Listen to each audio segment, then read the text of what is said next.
Is this thing on? Yeah, this is fine. Those look like good numbers. All right, all right. What do I got going for me?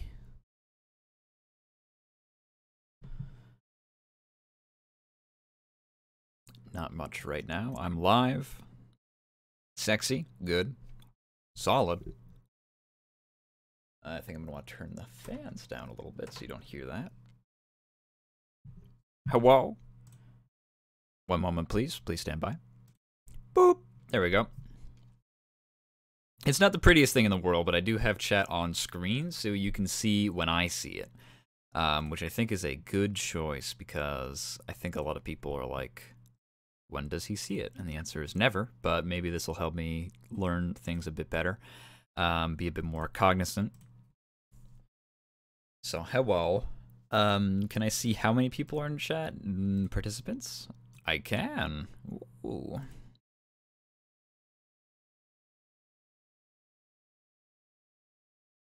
There we go.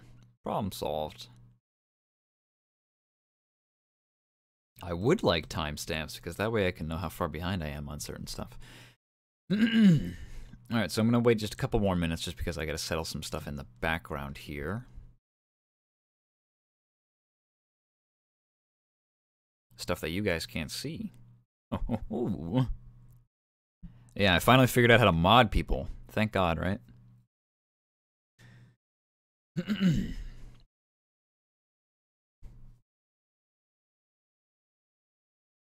Oh, one moment, please. One moment, please.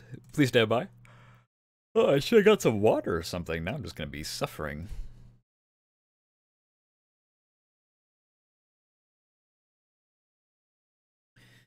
Do you think this was a good change, being able to see the actual chat live? I think it is a good change. Now you all know what I'm dealing with when it comes to, like, how long does it take for shit to happen. I think I can shrink that a bit, though, or I can make it bigger, rather. Yeah. Yeah, that looks good. I got a pretty wide monitor here. I hope it doesn't feel cramped on your end, but it seems fine to me.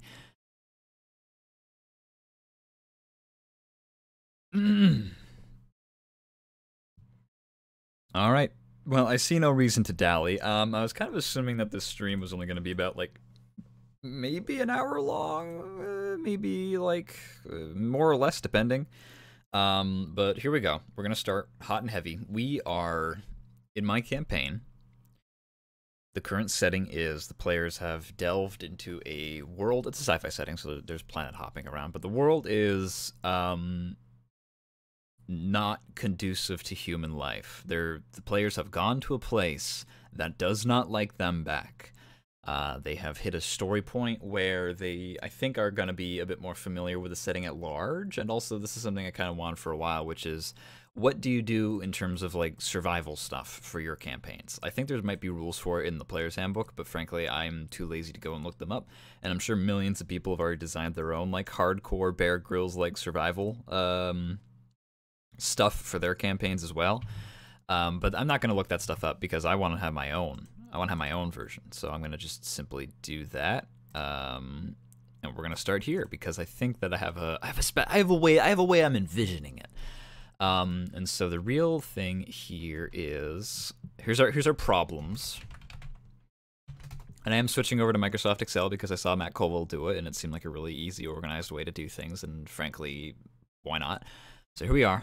Our current problems are, I want to have some way to deal with long-distance travel in a way that is believable and interesting, and I think the easiest solution to that is random encounters, but we'll figure that out later. And another issue is that I want time to mean something. Because right now, in a lot of situations I found, and most people I think experience this in D&D, is they have players that can just, like, either A, here's a situation.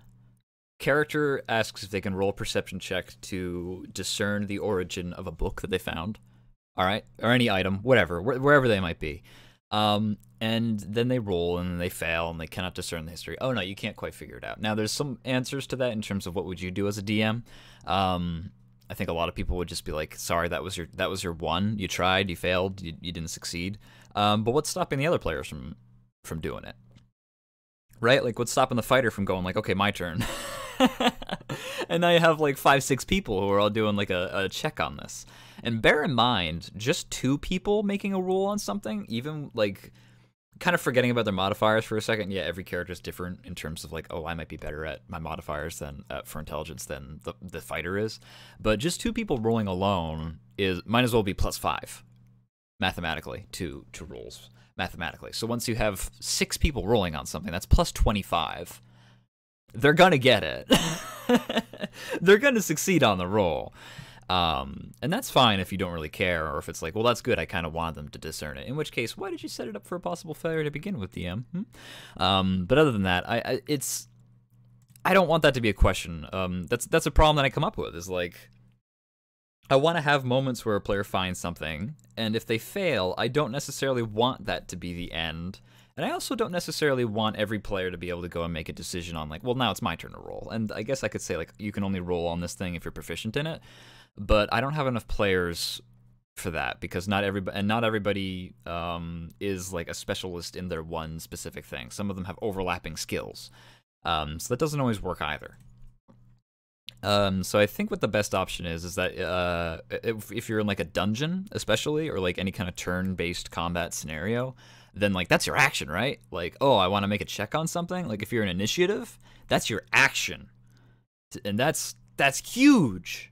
Like, right? Like you have to, instead of attacking or dodging or casting a spell, I make an investigation check on something. It's like that's a bold move there, Mister or Mrs. And I think that's because it's like that's a time, right? That's like a time consumption. You have to spend your turn to do that. So I think that I want to have time be a more important factor in general, even when we're not in initiative, and that might have something more to do with DMing style rather than necessarily a rule set. So we're a little shaky here when it comes to how we're doing everything. But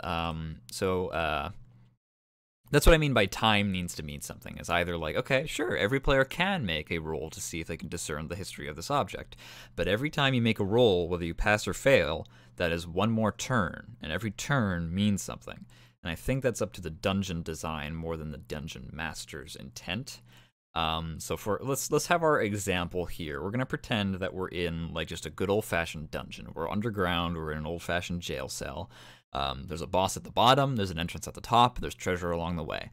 That sounds fine to me. But we're gonna try and do this on a grander scale. Let's pretend that this is like a really big dungeon, or like we've been traveling far. We're not near civilization. We're in kind of like a D&D like 2nd edition kind of scenario, I guess, is sort of what I'm kind of picturing here. Like I want some stuff to have a bit more meaning, a bit more harsh realities to it, and not to be cruel to players, but to just kind of like have their decisions mean something more. Like recently we had some more random encounters, and I think that was really good, because it wasn't just a case of, oh, you're going somewhere, make a random encounter. It was, well, if you want to try and make this pit stop and research some more or gather some extra information or some other advantage, by all means, but you will have to roll another random encounter. It's like this trade-off. D&D is a turn-based game, and in turn-based games, the only like skill factor really, besides just, playing optimally, and knowing what the most optimal thing is this resource management of not quite knowing what's going to come next and wondering if you should take risks. So that's really what the game is all about, is resource management and risk management. So we're going to try and focus more on that. So to that effect, let's just start this off with some basic answers to some of these questions. Time means to mean something, and we need to have some way of encouraging the players to be careful about what their next move is. So let's start off the bat with some hot ideas. We're exploring this dungeon, and I think that we're going to just make the promise to ourselves that the time will mean something, time will do something. And we're going to have that mean, like, what's some possibilities? For example, I think some of the easiest is that monsters move. Enemies will relocate themselves into places and positions that are less advantageous than others. But the only issue with that is that the players might not necessarily ever notice that. Like, okay, the gargoyle is in the opposite corner of the building than it was before. What does that matter? What does it mean? It might not matter at all, but that's okay. And that also kind of puts a little bit of extra work on us as the DM, because that implies that we have like some invisible map in the background where we know where all the monsters are at every given time. So we'll come back to that, because it's kind of it's a cool idea on paper, and then in practice it's like, okay, well, that just ends up being a lot of extra work for us. But another thing that we could be doing is, when it comes to time, is I think a player side thing, more than necessarily a monster DM side thing, is hunger. Things like hunger and rest. The players involving like their adventure. I don't think I'm really going over anything that isn't already just in the player's handbook, to be honest with you. But this is kind of more or less just like a study, like camp, sort of like reminding ourselves, and also kind of reevaluating what we might need to do as DMs in terms of getting the players to be a little bit more cautious about where they're going, when they're going, how they're doing it. So let's see what we can do here. When it comes to hunger and rest, we need to have some answers to those as well. So what's some examples of some bad things that can happen because of these things? So first of all, obviously, is like if you starve, you would eventually die, but we're trying not to be so cutthroat. So let's go and do things like there's levels of exhaustion. I don't know all the levels. I think there's like 3 or 4, but like first level is already pretty bad. Is all skill checks you start making are at disadvantage with 1 level of exhaustion. And that kind of sucks. Because you can't really do anything, and that's not great. But we need some solutions as well. And by solutions, I just mean like ways to fight against this. And so I don't really want to just make... All the players have built their characters in different ways, and so that should kind of shine through at some point. And so obviously we have like survival checks. The survival skill in general, but we also have Constitution. I'm less psyched about Constitution, because Constitution is sort of just like this strong... I am just so, like...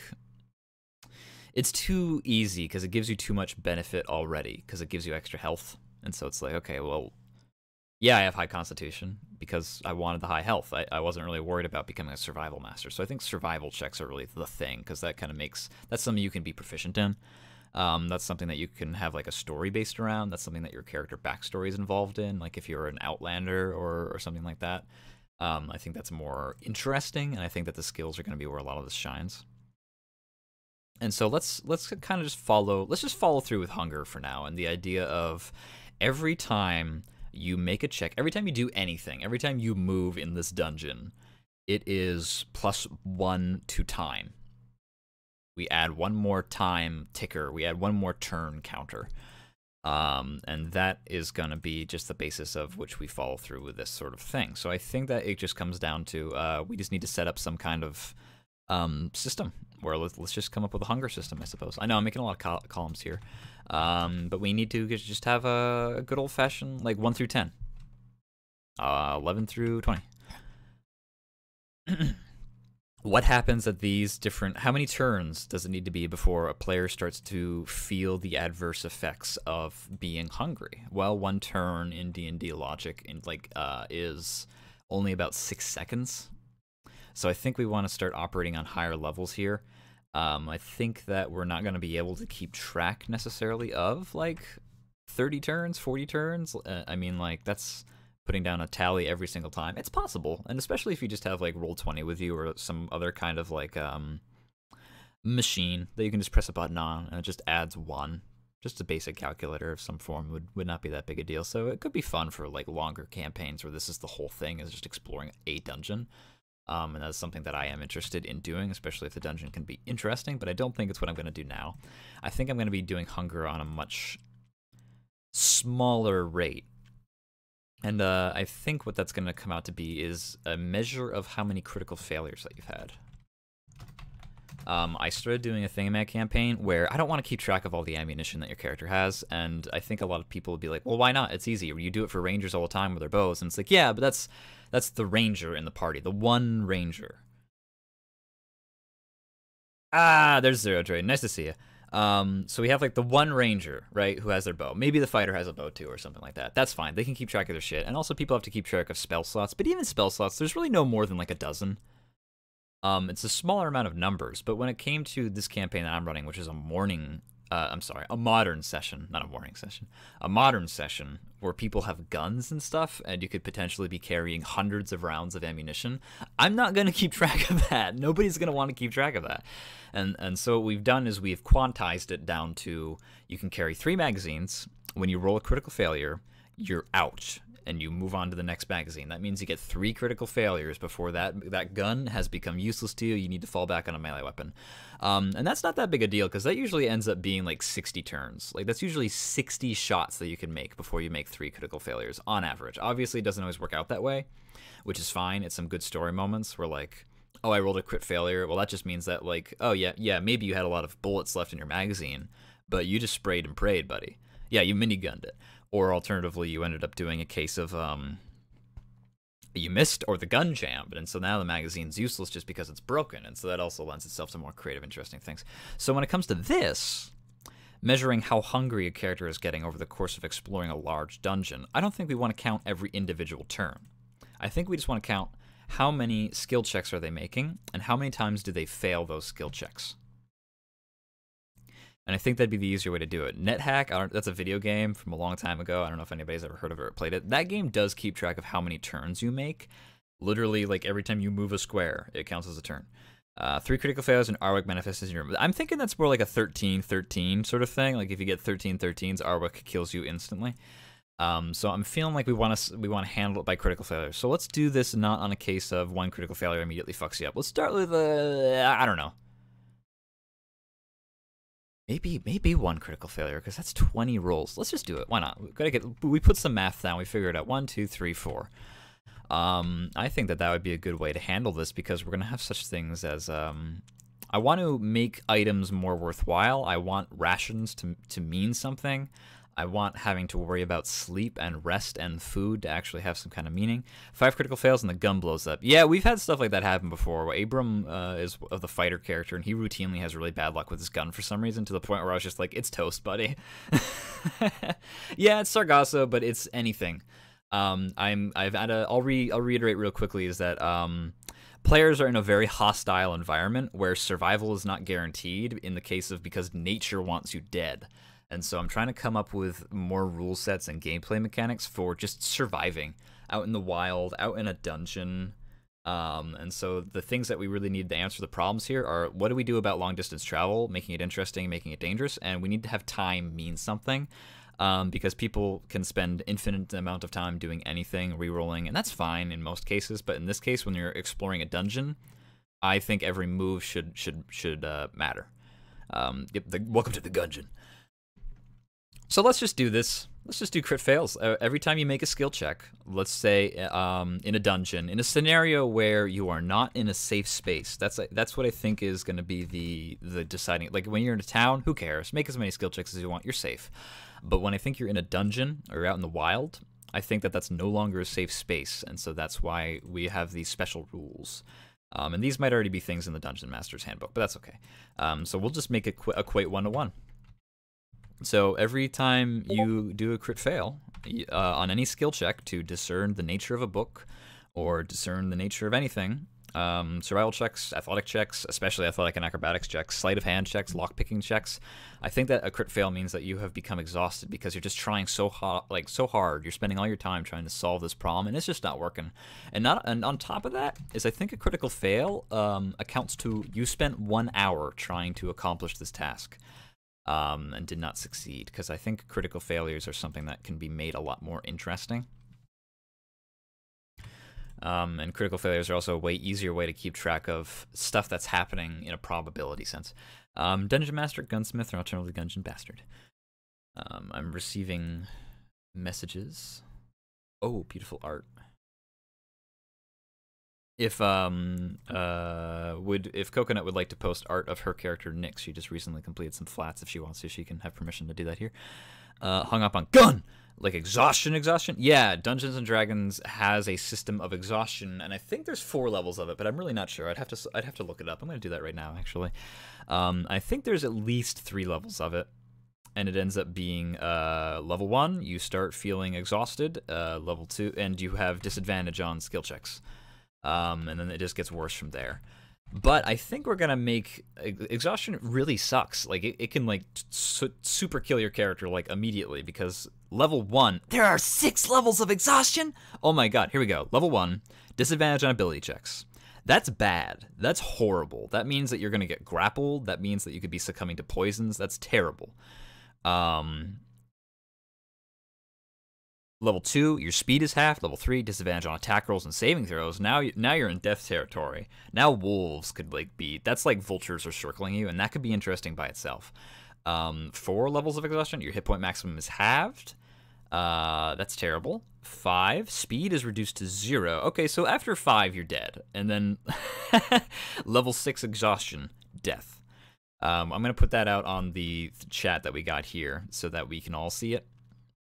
But holy shit, that's bad. Those are bad things that are happening to you. Really, only levels 1 through 3 are fun. Level 4 is a dangerous. Let's just put that. Can I just do that there? Oop. Yeah, that's not bad. Could widen that column a little bit, I suppose. There. Now you guys can see it too. It comes down to, there you go, level 1 exhaustion, and then up through 6. So I think that we have room to make 6 errors when it comes to critical failures. Bearing in mind, this sounds harsh on paper, but remember that we're dealing not with people, but with a party. So what this is it every 20th roll, someone will crit fail, but that's only sum 1 of a party of 3. So they can make 60 rolls before they can end up like having even 3 critical failures. So really that could end up being like everybody suffers 1 level of exhaustion after 60 rolls. That's like an entire night, maybe. It's really not that big a deal. So we might want to go even harsher in the future. Crit fail and immediate level exhaustion is kind of rough. It is kind of rough, but yeah, they can spread it amongst themselves. It also encourages people to share the load. So yeah, maybe Nyx is the best person with the intelligence check, but she's already got 1 level of exhaustion. Maybe we're gonna make Aurelio make that check because even though he's not the smartest, if Nyx gets a 2nd level of exhaustion, that could be real bad. Only way to fix exhaustion is a long rest. You're right, except we as DMs are God, and I think that what we're going to say is that we're going to start homebrewing some stuff, including rations. So here we have our solutions column over here. We have survival. Oops, this is just a list of the tools that the players themselves have. So we have survival checks. We have the idea of like rations or some other kind of like items. And then we also have the idea of like the rests, the short and long rest. So yeah, the long rest would mean you left the dungeon, or alternatively, you put up for a night in the dungeon, which by itself is an interesting thing, because now it's like we're random encountering in the dungeon, and that could be really scary, especially when the players have to like figure out who's going to be on watch and stuff like that. Energy drink, coffee, and the mountain. I'm not worried about like making a modern equivalent to this, because like there's military rations and like freeze-dried stuff, and a lot of like there's like morphine, and like they have access to medicinal things. So when it comes to that, it's just a case of we're gonna worry about the gameplay mechanics first, and then we'll dress it up the way it needs to be later. So this is just gonna be our list of the shit that happens to you when you're at different levels. Long rest only heals 1 level of exhaustion in current handbook. Well, I mean, that's fine. That's fine. I'm noticing a lot of people don't use exhaustion in their games anyway. Like already it seems like people don't like the idea of exhaustion, and it's not fun. So I think that I'm already sort of just like throwing the handbook out the window when it comes to that. I like the idea of it, and so this is us. This is us fixing the exhaustion to make it interesting, to make it cool, to make it fun. And we're trying to equate it to things that have a meaning in this book. Is usually with traveling and survival checks. Yeah, so I think when it comes to, we're gonna need to like hopefully link all these things together. We're working on multiple problems at the same time, so that's why things are weird. So let's worry about this exhaustion. For right now, over here, this is just like the G and H and I and J and stuff like that. Well, don't worry about J. I'm gonna delete that. That wasn't. No, I'm not worried about it. Stand by. I'm thinking.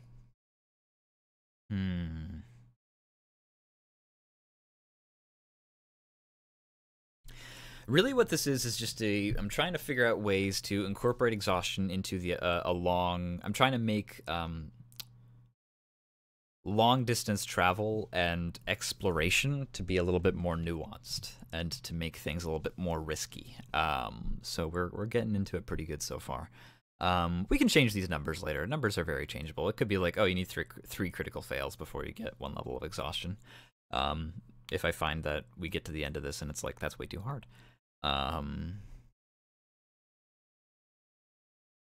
Obviously, nobody's gonna die. Like, nobody's gonna make a check on something and be killed instantly because they tried to read a book. I'm not gonna do that. I think that's unreasonable. Especially since the previous 5 levels of exhaustion will get you killed because a battle might happen. Character gets poisoned, fails the check several times, but eventually their body finally kicks it, but then character gains a point of exhaustion. Is that an example from the book or an example you're coming up with yourself? Because that's very interesting. Because that's stuff that's triggered by survival checks. That's something that would be like you're on the long journey, roll for a random encounter, you roll bad. Oh, one of your rations is poisoned. You succumb to poison. Make a Constitution saving throw to either resist it or a medicine check to treat it, and then they either fail or they succeed.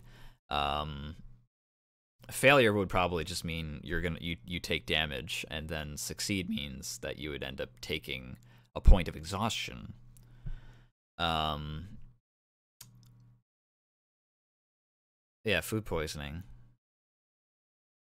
So I guess we should have the different columns going on here. I think what we're going on is, I know this is a little confusing, but it's like the 2 problems are long distance travel outside of the dungeon, but then also stuff inside the dungeon. So it is a little confusing. So that's a good idea, but what does that mean though? I didn't read it, but I'm pretty sure it's a common example. Yeah, it's a pretty common example. Actually, I have no idea. I didn't read it. It sounded very original to me. That's why I was like, oh shit, man, was that your example? Just take credit and run. Okay, so we're traveling someplace. We're traveling someplace, and it's going to take us 3 days to get there. And now what happens is that we have an issue where, but like, what does that mean? I guess you're traveling during the day, and then you have what happens at night. And to my understanding, the day trip is where the shit like that happens. The day trip is random encounters. You might get food poisoned.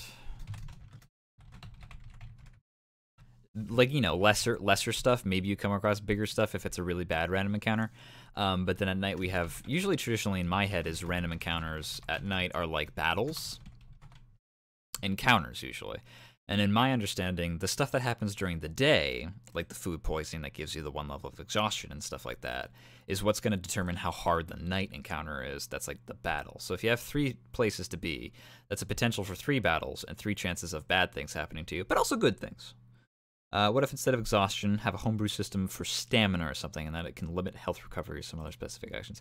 See, I like that. It's just that I didn't want to have to come up with more rules for the players to memorize, and so that's why I wanted to use exhaustion, because I feel like everybody knows about exhaustion, even if it's not necessarily something that occurs often in their game. And that would be kind of like the stamina system, is I'd just be treating exhaustion as stamina. And I'd probably even say that, like, I think the first homebrew rule to make exhaustion the thing that you just said, Purely Salty, would be to just say that exhaustion can be solved on a short rest. And that eating and having rations and treating and stopping and treating will lower exhaustion. Then don't call it exhaustion. But it is exhaustion, though, because like it would still have the same adverse effects. It would still be disadvantaged on ability checks. The speed would still be halved and stuff like that. You could also do what Rolls of the Apocalypse does with travel and have each player roll for like rations, direction, and evasion. You push my buttons. Yeah, I could do something like that.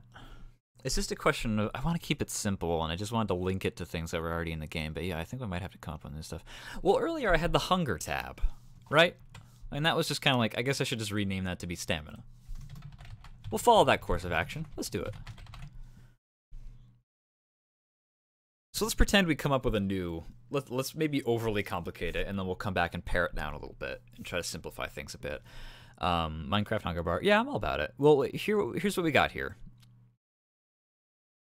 I guess what's going on up here in this corner is really it's the list of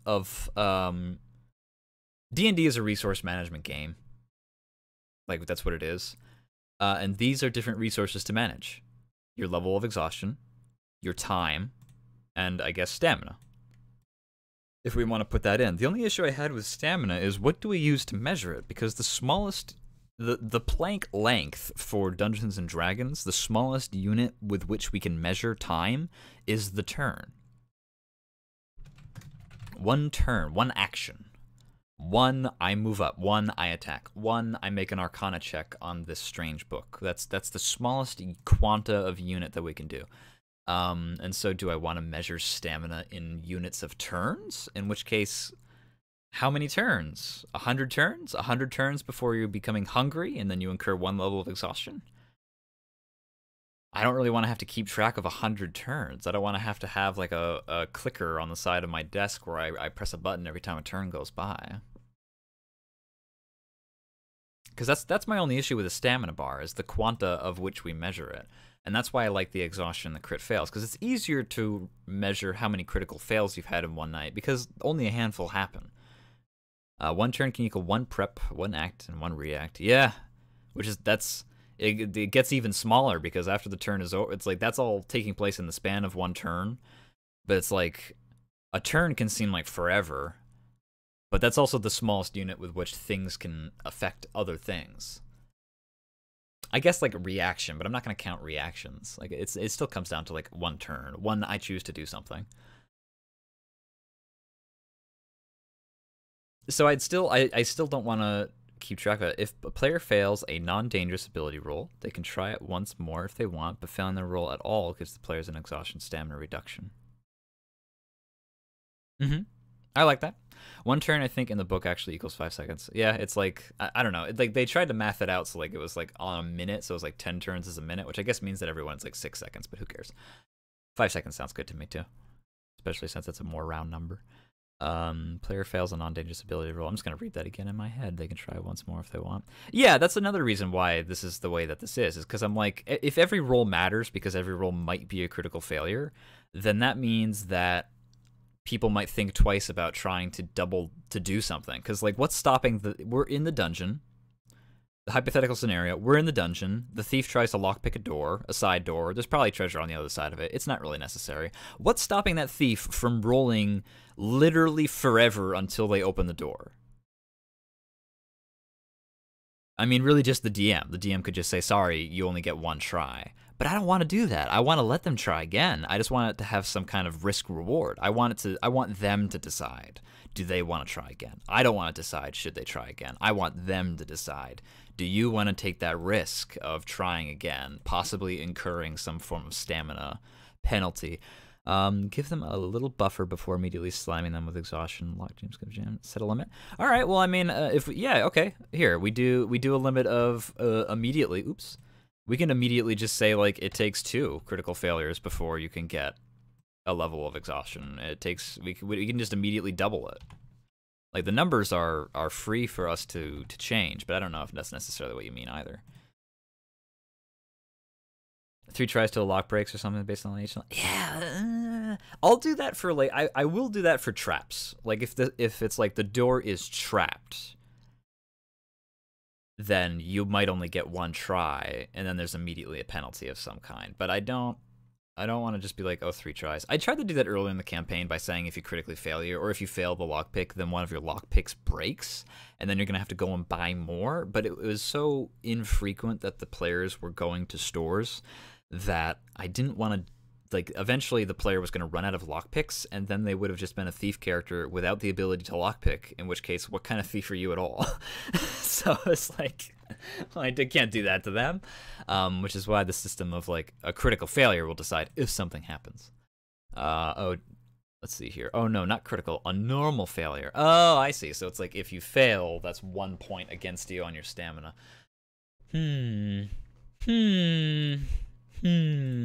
Well, it certainly happens more often, and then you're right that there definitely should be a buffer. So let's have this be like, let's move the stamina over here, because this is more interesting stuff over here. I should probably just get rid of that. Whatever, we'll worry about this. These are just example things down here. I'm gonna move them out of the way so it's a little bit less interesting. If they can fail but try and they succeed, they still get a point of exhaustion. Yeah, they can just keep going. 2 failures on the same action. So your idea is like if you retry something, you run the risk of exhaustion and failing stamina. Is if you retry it. Because with that in mind, that means that everybody gets a freebie. Everybody gets 1. Everybody can try everything once, is what that amounts to. But if you have to try it again or want to try it again, now you're in danger territory. All right, I mean, yeah, that's a good idea. I like it. I like it so far. Now if the crit fails, just like you either pass or you fail. That sounds too harsh on paper, but you're saying that there should be a buffer. It's not like 1 failure equals 1 level of exhaustion. You're saying 2 failures equals 1 level of exhaustion. So you just move down the numbers by 1. So after you fail twice, well, it wouldn't be crit fail anymore. It'd be you fail. Fails. 1 fail, nothing happens. 2 fails, 1 level of exhaustion. But then what's to stop everyone from helping them do a thing once? That's the other thing I was just about to bring up was like, that doesn't prevent everybody from all taking a turn trying that one thing. Because then it's like the scholar failed to deduce what was written on the wall. And it's like, okay, well, now the fighter's going to give it a try. Because the fighter still got that one.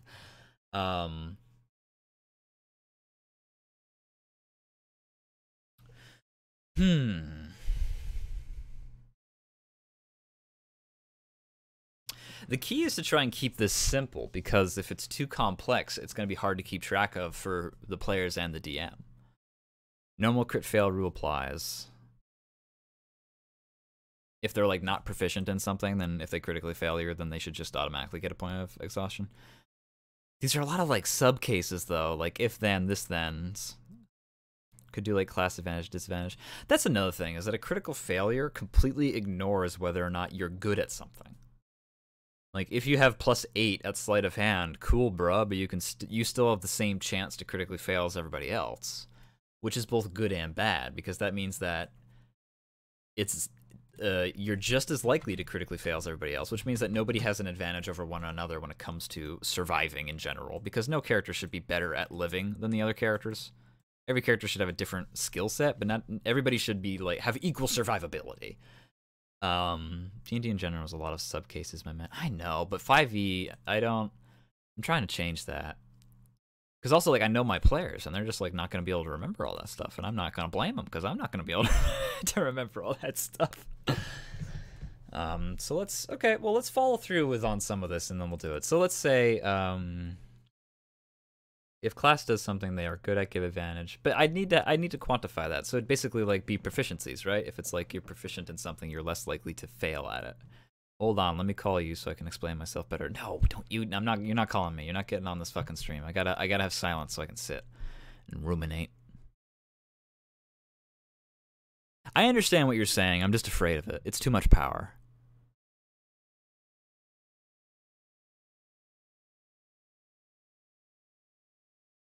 Well, it's not too much. It's not literally too much power. It's just a case of like, Give me a moment. Give me a moment. All right. Here we go. I'm gonna start over in a subtle way just to re-explain very quickly. Don't worry. I don't mean literally start over. My original idea: you crit fail, it equals the same amount in points of exhaustion. Done. That means everybody has the same chance of failing. Everybody has the same chance of getting points of exhaustion. It encourages people to make as few rolls as possible. Do I really want to do that, though? Maybe I don't. Blondie's way is saying, like, everybody gets a freebie. Everybody can try once. But if you need to retry it, then you're running the risk of getting an exhaustion point.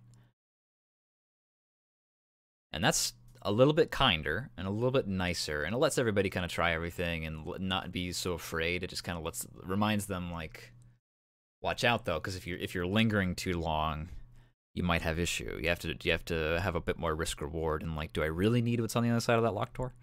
Which isn't too bad. That's a good idea. That's a good idea. They're both around the same. They're the same idea. It's just a case of one's purely salties, blondies. His is based around don't linger, don't you try to minimize your retries.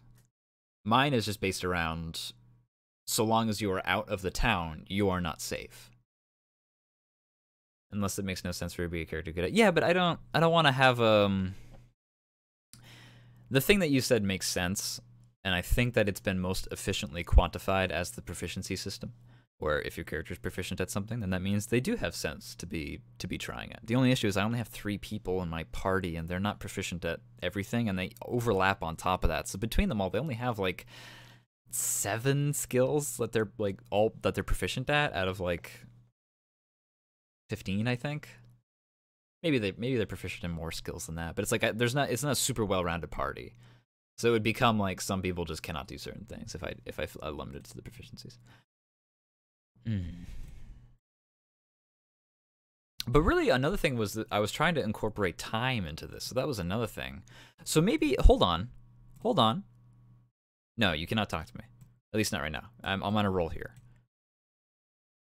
Here, let's reorganize. Follow with me for a second. I'm not trying to imply that any of these ideas is necessarily the one I'm going with yet or the best idea. I'm just trying out a whole bunch of different paths, and then we'll come back and we'll pare everything down. Then I have to give them some more skills or add another character. Nah, I don't want to do that because they're making their character the way they want it to be, and I'll just change the rules to match them. I mean, I'm the DM. It's my job to make the game fun for the characters they want to be. I mean, it's no problem. I don't have an issue with it. I just want them to have fun and to build. I will build the systems around them, and that's totally fine. It's a DM's job, baby. But anyway, let's hold on. Back to this critical failures. Instead of saying the critical failures has a effect, or the failures in general, crit fail/fail. Here, how about we'll do that? Either or. Instead of having that be based around, oh, you immediately get a point of exhaustion. What it accounts to is time, and it's time that is the true. Time is the enemy of this scenario. So maybe you critically fail something, and that means you wasted an hour. And hours are easier to keep track of than turns. And now maybe we're hitting to the point where it's like if you spent like half a day, maybe every 12 hours, maybe every 6 hours is possibly a point of exhaustion. You have to short rest to mitigate it or something like that. Time is a real silent killer. Time is always ticking. Because that's another thing that I'm trying to do, is I'm trying to make time mean something. And that's what the critical fails and exhaustion is that it's technically just a stand-in for time. Because time is meaningless in Dungeons and Dragons, because all you need to do is it's a turn-based game. Time means nothing. It would make more sense for 4 hours. Why 4 hours? Is 4 hours a special number? What is it about 4 hours? What do you know?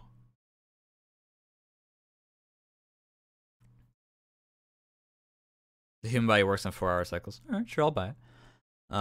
So yeah, maybe it's like every 4 hours you incur 1 point of exhaustion.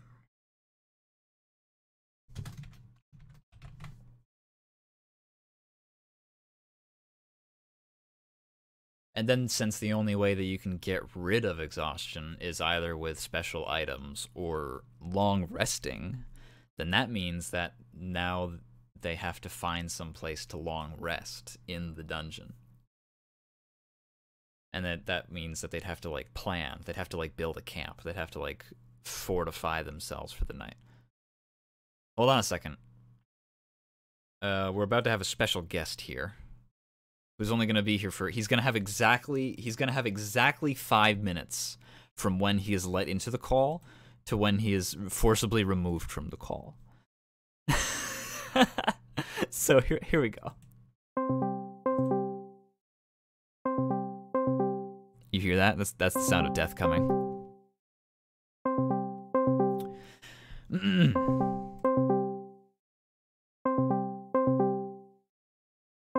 Our special guest is apparently away from the call. He might have missed his chance. He might not be on the stream. Oh man, I guess we're just gonna start again in a few minutes. Here, we'll try later. But for now, let's get back to this. We have different time. I know it doesn't seem like we're getting anywhere right now, but also 4 hours less for a short time frame, and you can't just meander aimlessly. Yeah, it's not about how many rolls. It's not really about how many rolls can you make before you die. It's not really what I'm trying to do here. I'm not trying to limit how many rolls people make. It's really about time. It's about keeping track of. It's about making you feel like you're on an adventure, that you've been spending days down in this dungeon. Every night you've had to find a camp. You've had to build a stock. Like you've had to like keep track of your rations. You've had to like make sure that you're okay in terms of safety, in terms of watch order, making sure that you're on the lookout for enemies, that you've barricaded the door, if you set up some kind of illusion so that people can't find you while you're resting soundlessly. Maybe the person who's on watch has they don't guarantee, like whoever's doing the watch that night maybe isn't guaranteed to get rid of all their points of exhaustion. Maybe whoever's on watch, maybe they have to like take turns, like who's on watch, because like maybe they want to make sure that their fighter has like the best exhaustion levels because he's got higher hit points and he can take it, or something like that. It's just that time, once again, is meaningless in D&D, and so that's why it's measured as turns rather than measured as actual literal time.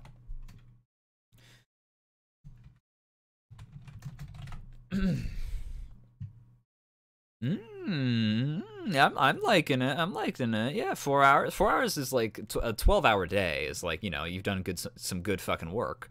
Then you usually have to end up spending another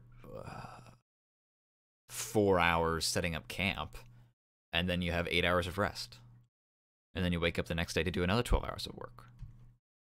Well, really, I guess it probably equates to like you spend 2 hours setting up camp, you rest for 8 hours, you spend another 2 hours picking up camp, and then you have 12 hours to adventure. I like that. I like that. I like 4 hours as a number.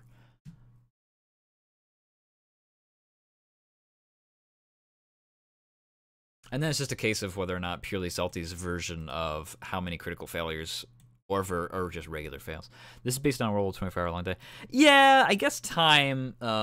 It's a sci-fi setting, so every planet technically has different times. But for the most part, I've just been glazing over it. If somebody was ever like reading the book of this session, like this campaign, I would have paid more attention to it, and I would have said like, well, this planet only has a 14-hour day and stuff like that. Like, I really do like the nuance of various settings when it comes to that sort of thing. But since this is a D&D game with like people who want to play, it's a game, it's supposed to be enjoyable. I don't really pay too much attention to like how many hours are in the day unless they ask. Sometimes I'll be like, oh, well, the sun's different here because it's not the same sun. It's a slightly different shade. And so the colors that you see are different, and like stuff like that. And I'll say like there is no seasons on this planet because it's tidally locked or whatever, and stuff like that's interesting. But when it comes to like if it might interfere with the gameplay, then I kind of have to just ignore it. Wait, no, it's how long you are awake, internal clock. I don't know, man. Biometrics are cool. But maybe we should peel it back to just like, yeah, it's all 24 hours is the internal human clock, regardless of where you are. So there's a justification.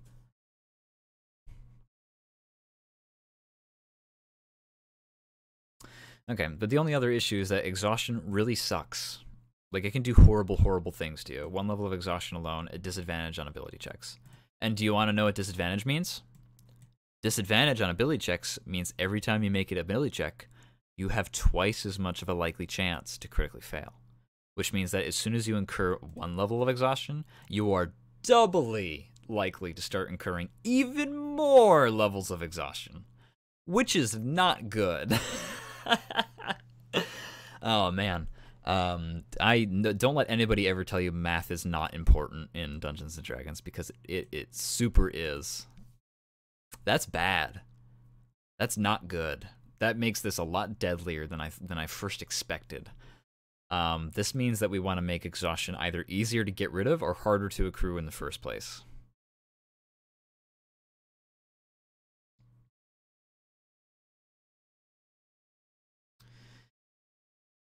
Well, sleepy hands lead to severed arteries. That's fucking ominous, dude. Here, let me just hold on. I'm gonna pop over real quick to just retweet my the fact that I'm streaming, so people still know. I want more people to come. Pop on in. Have a good time.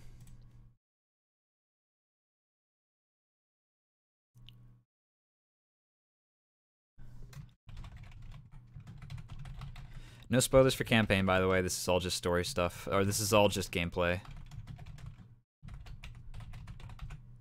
I guess the only spoiler in the fact that I'm coming up with these rules to begin with just means that they're going to be in some place where survival rules would be useful. So I guess that's a spoiler, but what, it's fine.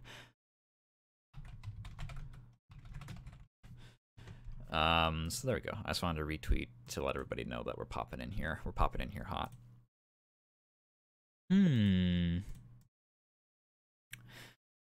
Learned that one in my blacksmith days. Oh, back in the good old days when I was working underneath Andre's store and he was drop kicking me out the window every time I failed fucking you stock. Sounds fun. Craftsmanship is always a worthy outlet. Fantastic skill to have.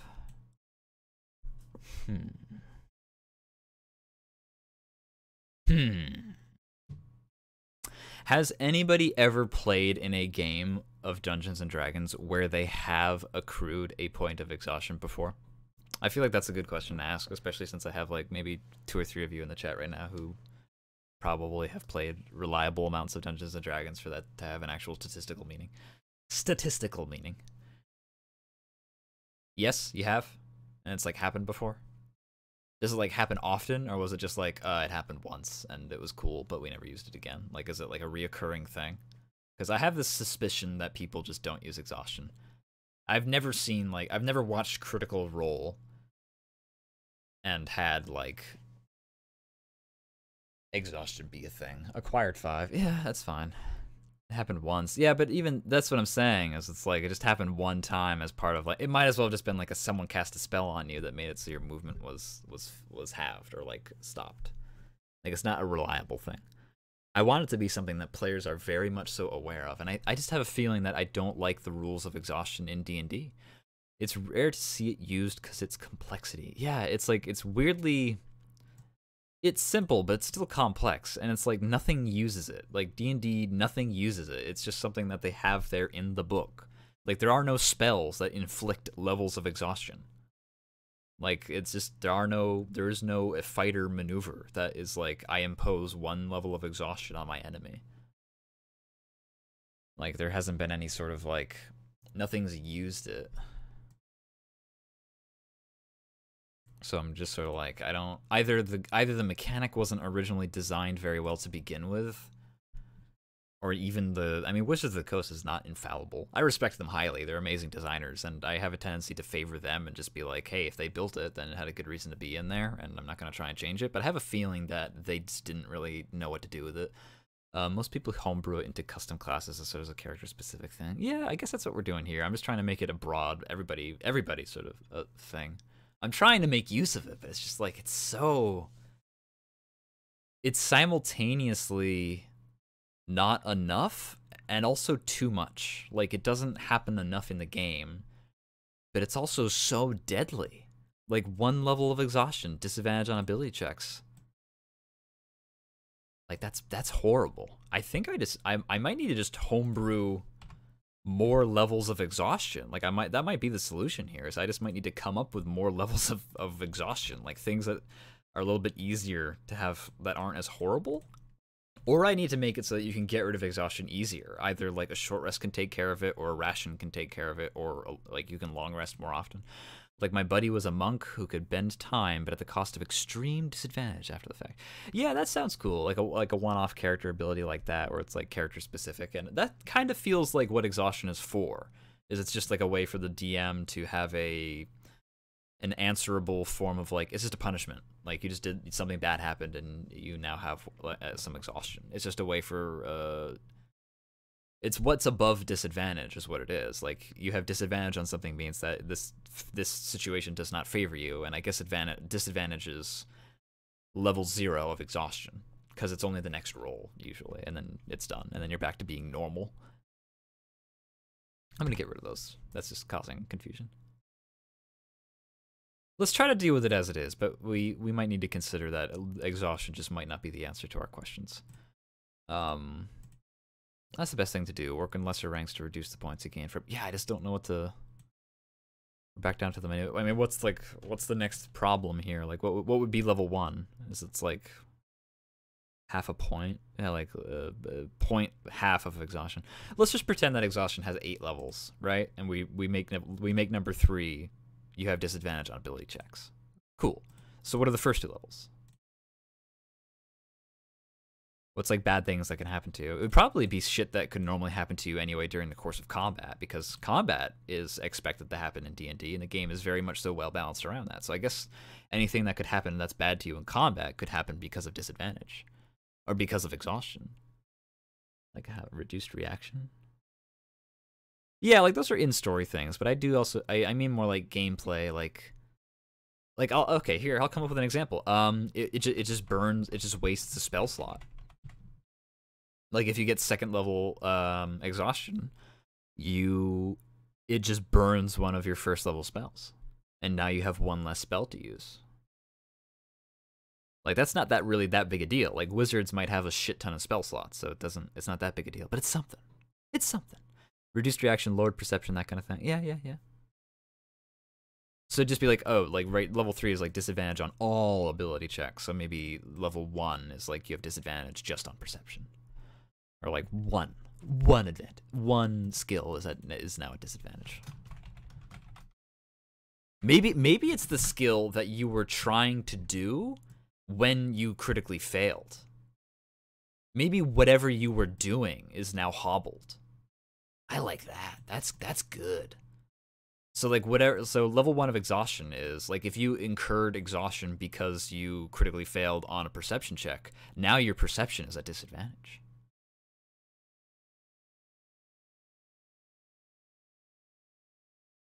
Well, that would be good for mid-game wizards, but hurt low level, not affect late game. Yeah, we're already mid-game though.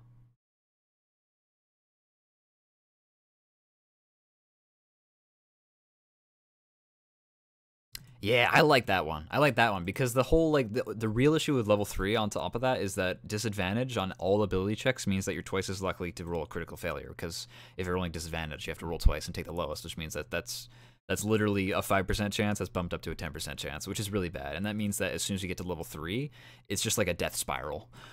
You're just gonna start death spiraling as the more ability checks you make, the faster and faster you're exhausting yourself. So I don't really want that to be level 1.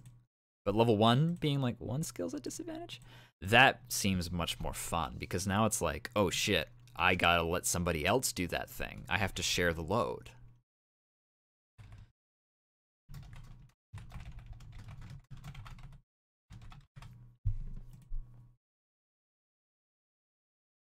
And it doesn't completely hobble you either. It means that you can still do other things at just the same level of effectiveness as you could before.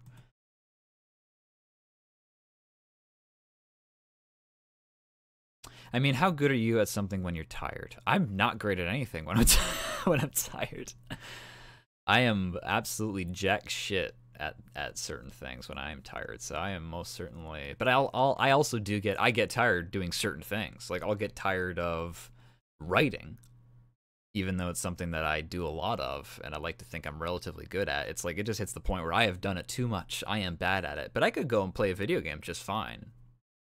So I think that level 1 exhaustion, I think just adding 2 more levels in here of exhaustion so that we have like lesser things is a good. As one DM to another, you might have just fixed exhaust. I might have just fixed exhaust.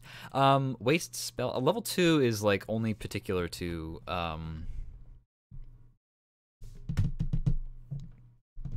I mean, this only makes sense if you're also abiding by this. If you critically fail on some roll, it causes exhaustion to begin with. So that's 2 homebrew rules that you need to have before this actually like makes sense.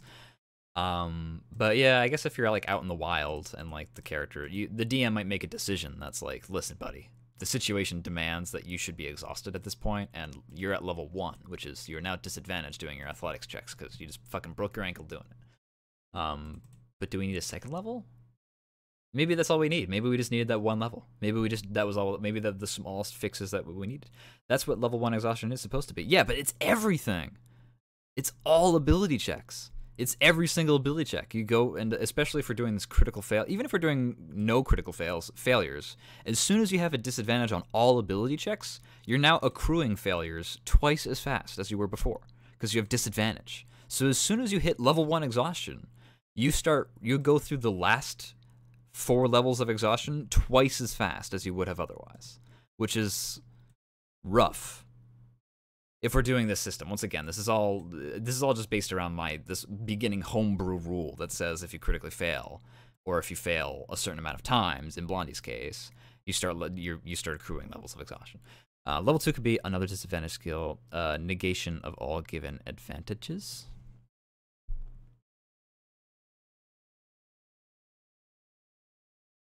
Can you reword that? Do you mean like they no longer get to use their modifier on that skill? Do you mean like, oh, they just like, let's use perception as the example, because that's a very common skill. They roll a perception, they roll a critical 1, it's a critical failure. They get 1 level of exhaustion. That means that now all their perception checks are made at disadvantage, which means that they can choose, oh, okay, well, I'll let somebody else make the perception checks. I'll just focus on the other stuff I'm good at. And that kind of helps share the load amongst the party. It encourages people to explore more outside their comfort zones, and it also has this nice advantage of giving character RP interactions where it's like, that person strained themselves. Here, let me help you, my friend. I know I'm not as good at this skill, but perhaps you can help me and teach me, and I'll do my best. All buffs negated, like Bardic Inspiration, no longer valid. That's pretty good. That's pretty good. Especially since we do have a bard in the party, so that actually does have meaning. So let's put in the ideas. So another plus, I guess, -1 skill. We'll just call that skill down. How about that? I don't know how to spell. Maybe I'm tired. Maybe I have 1 level of exhaustion in writing. -1 skill down. In any situation when they would have advantage, it's just a normal roll. Oh, so they no longer can get advantage. Yeah, that's pretty good. I like that. That's not bad. Would we also want to make that include no advantage from things like Bardic Inspiration? Or do we just want to leave it at that? Because maybe we want to leave Bardic Inspiration untouched, because that way it makes the Bard character more valuable. Because as people start accruing exhaustion, then all of a sudden the Bardic's Inspiration becomes more and more valuable, because we're suffering from negative things, and now the Bard's buff skills. Now the Bard is functioning a lot more like I feel like the Bard should be, which is like a buff character. And that way, the character, yeah, I'm getting a lot of hi, yes, yees. So is that a yes to like leave Bardic untouched? Yeah, any situation. You can no longer get advantage. You can no longer get advantage. Advantage is now meaningless to you. You cannot gain advantage. I think inspiration, like, okay, not Bardic Inspiration, I mean like DM Inspiration. Like DM things that you've done a good job role-playing your character, so he's given you inspiration point. That, I'm pretty sure, just lets you re-roll. So I don't think that would be affected by 2 levels of exhaustion, which I'm fine with. I really like the inspiration system in Dungeons & Dragons 5th edition. I feel like it's very underutilized. So yeah, okay, yeah, I'm feeling it. Level 1 exhaustion, skills at disadvantage, that particular skill. And we'll refer to that as skill down from now on, just for the case of, because there's things like disadvantage and advantage in this game, and so it's going to get very confusing. So we'll call it DM Inspiration should remain just as reward. Yeah, it's a very rare reward. I dole it out very rarely, and I don't want a gameplay mechanic to get in the way of me trying to reward my player for telling a good story. Frankly, I don't want that to ever be punished. If the player is doing a good job of telling a story, then they should always be rewarded. What do we got here? Skill number 2 is that whatever that other skill was is now skill down as well. That other skill now is at disadvantage, and you can no longer get advantage. I like that a lot. Level 3. This is let's pretend we're doing the system that I came up to begin with, which is you're critically failing. You've made your 3rd critical failure of that day. You are now at disadvantage on all ability checks. Does that sound fair? Does that seem level 3? I am now going to die. Does that does that sound good?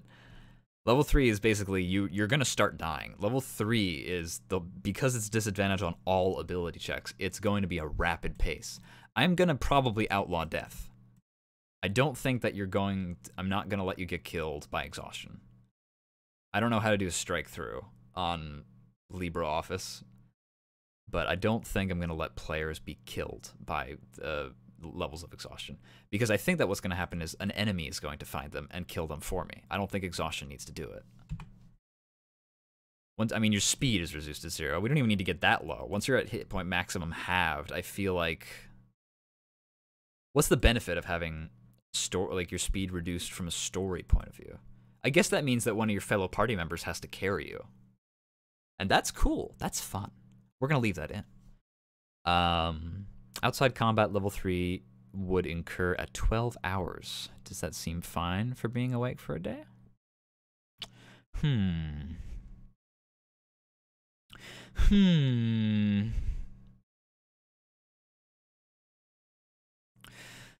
then they'd have to long rest, is what you're saying.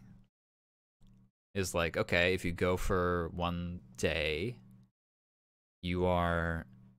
This seems really complicated, but it's actually not. I'm with you guys. I think we're all on the same page together, and I'm liking it. I'm liking it a lot. The Excel spreadsheet makes it look a lot more complicated than it needs to be. But I don't think that it actually is that complicated, which is fantastic. This is great. This is buenos dias. This is great. This is a good day. Good day we got going here. Yeah, no, I like that. Yeah, why not? Well, 12 hours is because I want to get time involved too. I want time to mean something. And so when you're doing a critical fail, it's like you wasted an hour doing something. Another reason I want that is because that has story meaning. Like when an hour is wasted, that means it's an hour in which monsters may be moving or things may be changing inside the dungeon. Oh, hold on. Is our guest about to arrive on the scene? He has exactly 5 minutes. Let's see what he's got. Hello, Blondie. You're live on call. Welcome to the stream. You're not. Hello. Hello. Hello. You have exactly 5 minutes to explain yourself before you're... I have exactly 2 minutes before I have to go to stream. So there is the system of if you fail once at all, you can. So this is to stop lingering, as you said. But if you critically failed that first roll, you still have the same option to try again. Yep. But even if you succeed that second roll, you still get a point of exhaustion. Oh man, you're definitely from the bottom of a well in terms of connection. But okay, so you're saying that to combine them. Yeah, not to combine them. What the fuck? Dude, bro, where are you? Hold up. Live from the bottom of the ocean. It's purely salty. My ping is 43. I don't know what's up. It might be. Well, I mean, I am streaming, so that might have something to do with it. So as I said before, so if you roll in a way to keep, because I've already said, what's to stop the players from just now what's to stop them is they'll incur advantage or disadvantage.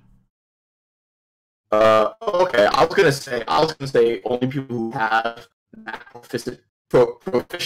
Proficiencies, okay. Proficient. I'll write that down. They have to be proficient in whatever you're trying to roll for to try this. To try it after the person who just wins. Do you still think everybody should get a 1 free try even if they're not proficient, or are you saying that retries? The first person can try. Everybody can get 1. The first person can try, but then the person after them has to be proficient.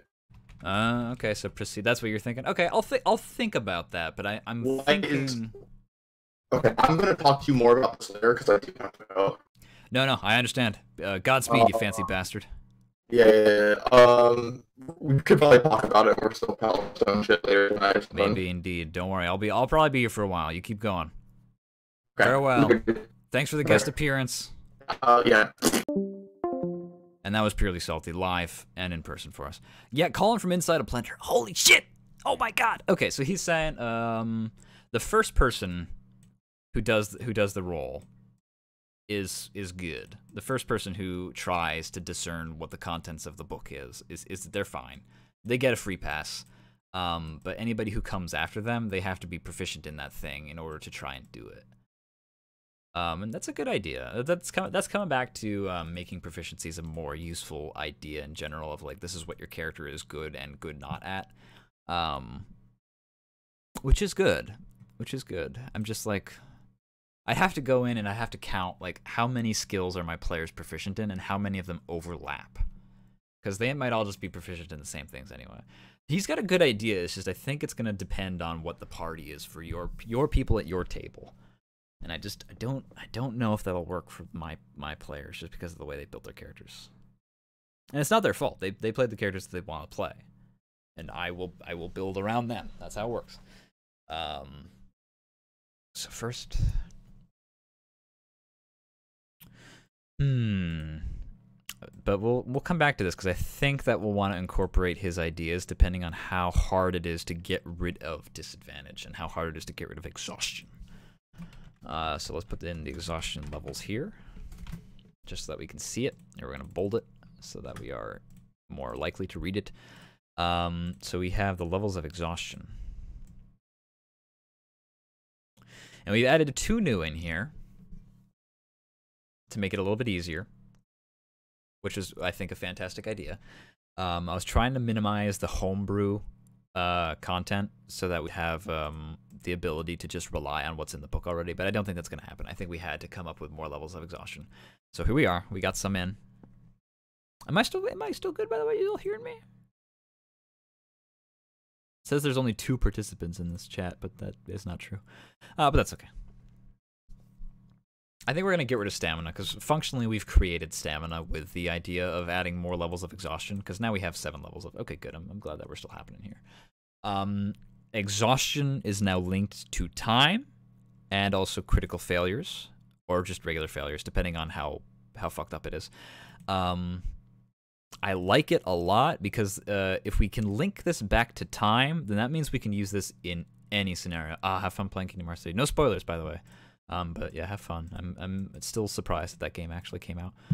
No big deal. Feel free to listen in the background. That's what streams are for. They're just here to have a good time. Idle chattery.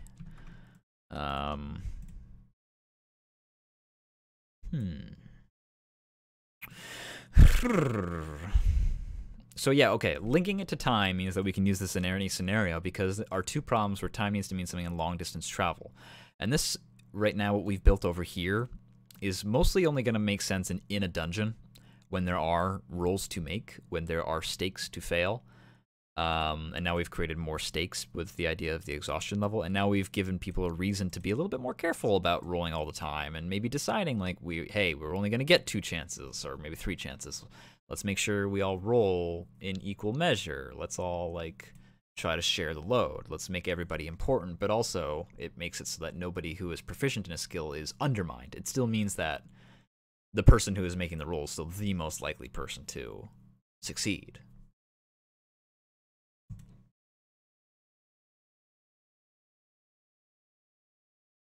Yeah, I don't think I need to put in any kind of limit on how many rolls that a character can make on anything, because now that there is a possible chance of getting a point of exhaustion, it's just going to be balls in their court. It's just going to be up to them if they decide that they want to take the risk.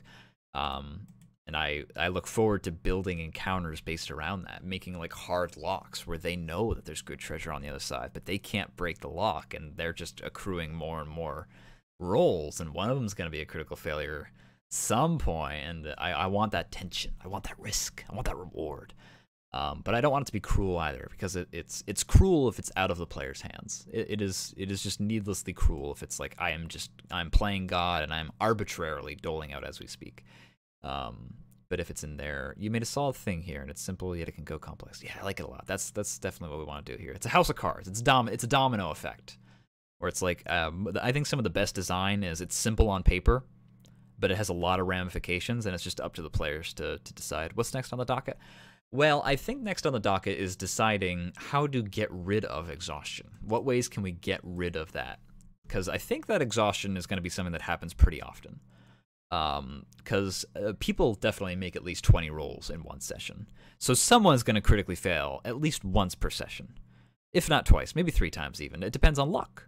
Luck is a huge factor here, and that is cool. Luck is good. Luck is the reason why we play Dungeons & Dragons. And so that means that exhaustion is going to happen. It's sci-fi. Yeah, it's sci-fi. Let's not worry about the dressing, though. Remember, we can dress shit up as much as we want to. We can make anything. But it's the core rule set and the mechanics need to be solid before we can build on it.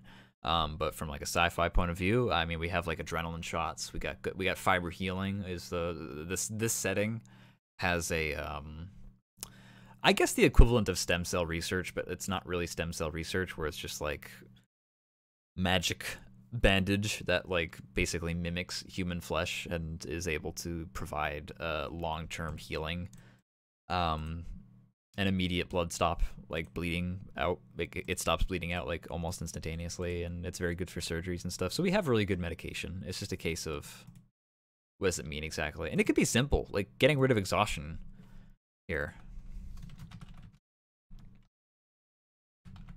Ridding exhaustion. That's going to be the other column here. Because we have our time up here and what everything occurs. I guess we want to move this up because I think we do want a critical failure to immediately account for. And this will go to 7. I mean, that's 16 hours is what that is technically. It just keeps adding up.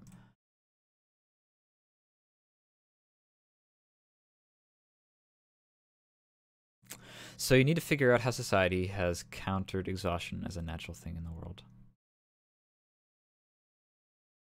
I don't really think I need to go. I don't think I need to go that far. I think I just need to say that like these are adventurers who are putting their bodies to the limit of what is usual for. I mean, most people work desk jobs, right? Like most people have normal everyday lives, and they don't have to worry about becoming hyper exhausted throughout the day.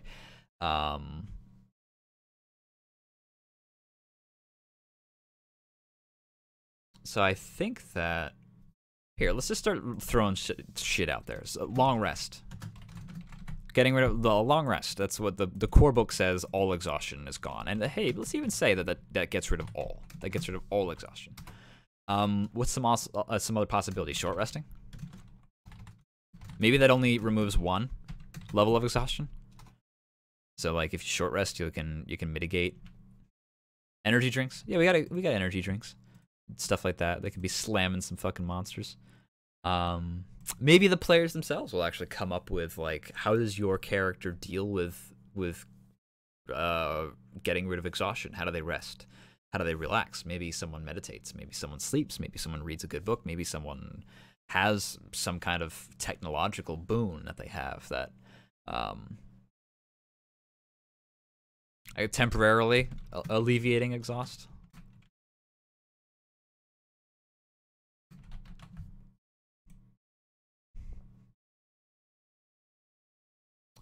I'm just gonna say an item. My idea was like a ration. Like exhaustion can also be linked to hunger and whether or not you're malnourished. Cybernetic hormones. Yeah, we have a cyborg in the setting. She's not like a crazy. She's not like Cyborg from Teen Titans Cyborg, but there are technology bits built into her. So maybe she does have some kind of thing. Maintenance of various robotic ligaments and familiars. Yeah. Stuff like that. Like I think that I'll leave it up to the players, because that's another thing, is that when the rules are simple and clean and really minimalistic, the players can fill in what that means for their character, as long as they understand that they're limited by the rules, and that can lead to some cool instances of people coming up with some like neat character moments where it's like that character's in a trance. Like that's how elves work, right? Like that whole mechanic of like elves don't have to sleep, they can trance, is like that's definitely just somebody's homebrew for their elf back in like 1992 or something like that, and that's how good shit gets made. All right, so let's play with this for a minute. Let's say let's get a hypothetical situation going here. We're in the dungeon, right? We're in the dungeon. We've been here for a day. We made some rolls. We're trying to open some treasure. We're trying to bust open some locks. We failed, right? We failed. We made a critical fail. We have 1 level of exhaustion, which means that particular skill, lockpick, is now at disadvantage. We have skill down on lockpick. Now, what does it mean to short rest in D&D? That means we took an hour to expend hit die to possibly heal ourselves. That's what that means mechanically.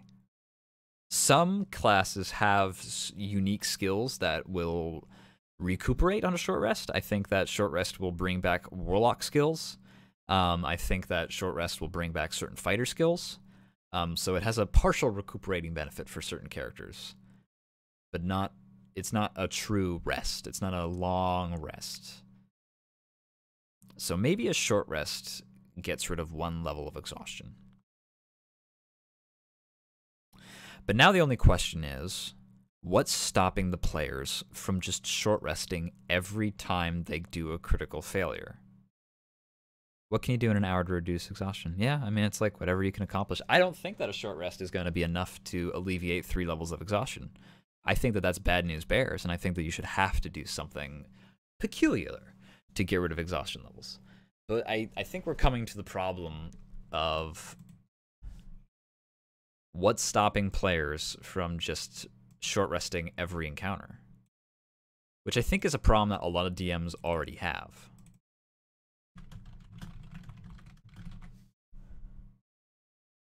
It's like, why would they never, like, oh, we critically failed that roll, but eventually we busted open that chest.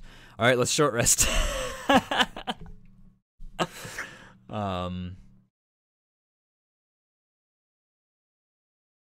So what's stopping them from doing the short rest versus the long rest? A cooldown period? Maybe you can only short rest once per day?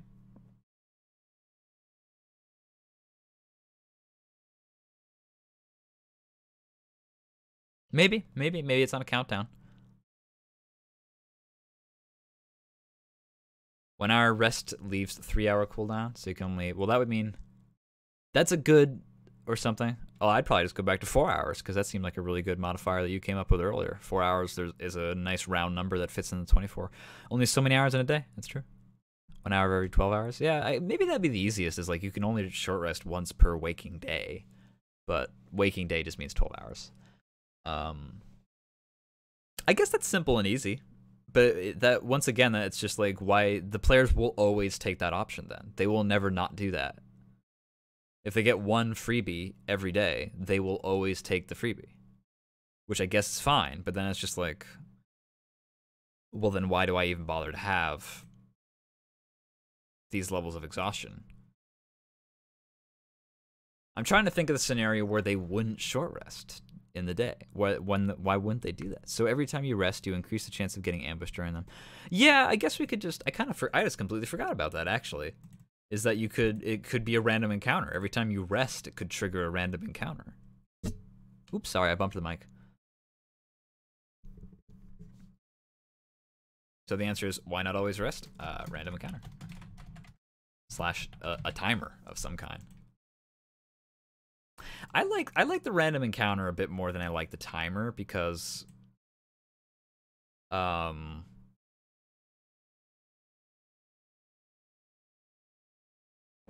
it makes it more of a there's a chance nothing could happen. Like there's a chance that something completely mundane happens in the dungeon. Like the random encounters usually amount to like 50%, like 30% nothing happens, 30% something kind of fine happens, and then 30% something bad happens. Like that's usually what the encounter tables are.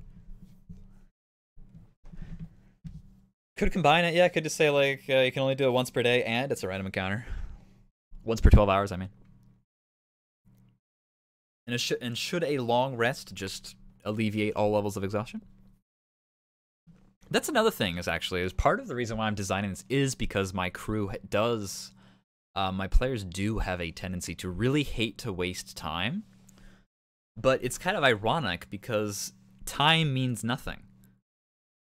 Like I always tell them, like, oh, well, time in the background means something. Like big baddies are trying to formulate their plans, and like the grand scheme at large, like time means stuff. But when it comes to like the local stuff. I am trying to come up with some form of gameplay mechanics that do sort of remind the players that, listen, you guys are on a long expedition. Buckle up. Like, time is something that is going to be kept track of. It's okay, but yes, you are spending time as you are exploring, and there is not, like, my players definitely have a tendency to, like, we don't waste time. We go all the time, and I'm trying to either make them slow down a little bit in the sense of like not like, oh, please stop and smell the flowers, but in the sense of like, all right, yeah, let's keep track of time and have it actually mean something rather than just we're going as fast as we can for the sake of it. Because this also is it could be a counter in a variety of ways. Could combine it. But now you have the 4-hour exhaustion, you have a local time track. But now you have the 4-hour exhaustion, you have local time track. Yeah, it's like now I do have a way to track time. I don't know if I want to do 4 hours. 4 hours for level 1 exhaustion. 4 hours of travel is equal to 1 level of exhaustion. When they're long traveling, a long distance travel, outside the dungeon, we're on the world map, you know? We're on the big map, like Final Fantasy style. We're in our airship. They're traveling. They're going to travel for 12 hours. They're going to make camp for 2 hours. They're going to rest for 8 hours. They're going to uncamp for 2 hours. They're going to get back to travel. That's 12 hours of travel. In theory, that means that they should accrue 4 levels of exhaustion with the current system. In practice, though, it doesn't really matter because long resting gets rid of all levels of exhaustion. But if they were to come across a fight, depending on what time of the day it is, they could end up starting that fight with their speed halved and all the prior disadvantages, which I don't really want to do. I think I want the critical failures to be...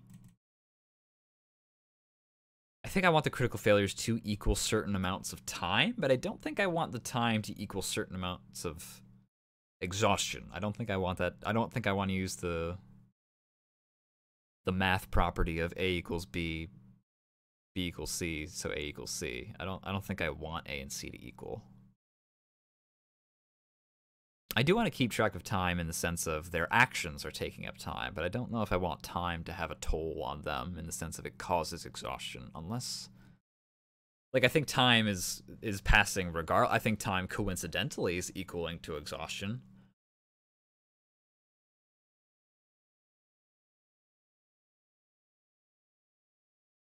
If exhaustion is just focused more on the critical failure aspect, then that means that it's only a problem if they're trying to make rolls during the travel.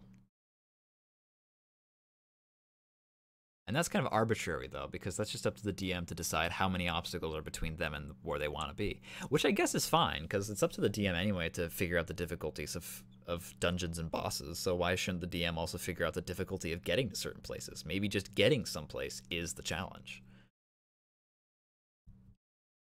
Maybe some places are easier to get to. It only takes 3 rolls.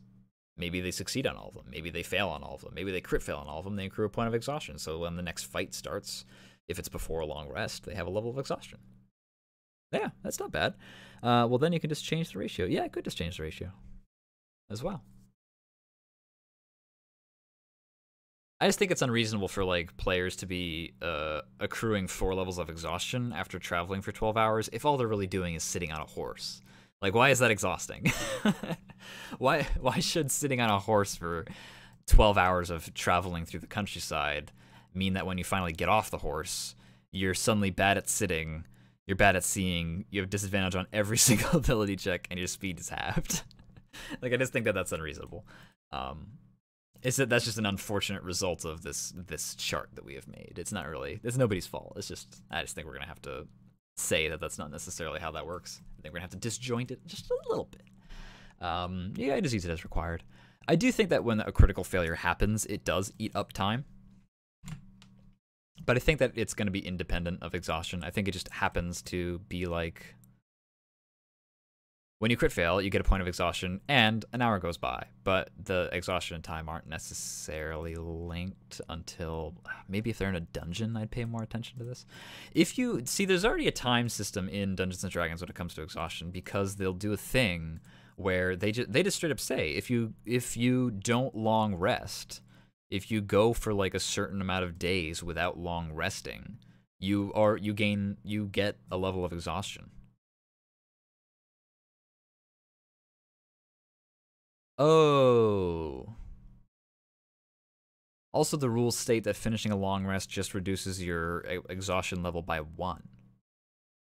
That's what the official rules state. The official rules state that if you long rest, you lose 1 point of exhaustion.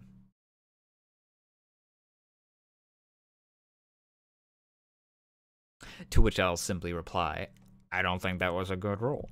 especially since we already had to add more. Their D20 roll 20's exhaustion levels were very harsh, and so I can understand how like a long rest only mitigates you back down by 1, and I think it's to encourage you to spend more time long resting. Like, oh, I have 3 points of exhaustion. I need to spend 3 days resting and recuperating. And that's fine, but that doesn't really work in a dungeon. I don't want the players to be spending 3 days in a closet in a dungeon, hoping that they don't get attacked by an ogre or something, trying to get their exhaustion levels back down. Because I think just finding some place to rest in general in a dungeon is already hard enough.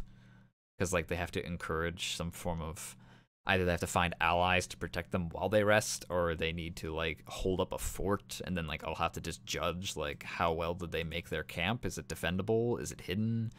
And then the random encounter that happens. Because if you get a random encounter during the night, how many levels do we have? Right now I got 7. Got 7 levels. So we've also made it easier to gain. We've made it easier to gain exhaustion, and we've made more variety of exhaustion. So I don't really think that this is as horrible as it used to be. So I think a long rest we can safely say a long rest removes all levels of exhaustion. Or maybe we could just say that it could set it to where 1 long rest reduces multiple levels. You're in my mind, bruh. You're in my mind. We could just say it says 2 levels of exhaustion. I mean, there, right? It gets rid of 2 levels or 3 levels. Why not 3? That's a good number. 3's good. Because I don't think they're ever going to get past 4, to be honest. So 3 would just mean 4, 3, 2, and then they're back at 1, which means that whatever that original skill was that they were at disadvantage on is now at disadvantage. Same wavelength. So that's good. Is there any? Do any of you know necessarily off the top of your head if there is a long rest and a random encounter happens during it that's like a fight? Is that just a wasted long rest? Do you not gain any benefit from the long rest because you didn't technically rest? You got ambushed in the middle of it? Is that just a wasted night? Is it just like you wake up the next morning and you have even less hit points than you did the night before? Like, is that what happens?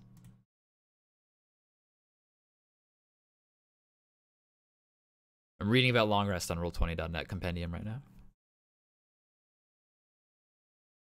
If the rest is interrupted by a period of strenuous activity, at least 1 hour of walking, fighting, casting spells, or similar adventuring activity, the character must begin the rest again to gain any benefit from it. At the end of the long rest, the character regains all lost hit points, also regains hit dice up to a number equal to half the character's total number of them. For example, if a character has 8 hit die, he or she can regain 4 spent hit die during the finished long rest. The character can't benefit from more than 1 long rest in a 24-hour period, and the character must have at least 1 hit point at the start of the rest to gain this benefit. Okay, so they can't be dead. That's fair. I guess the answer is if it's an hour-long fight, they don't get the benefit. That's fine, because they might use things that don't come back during the fight.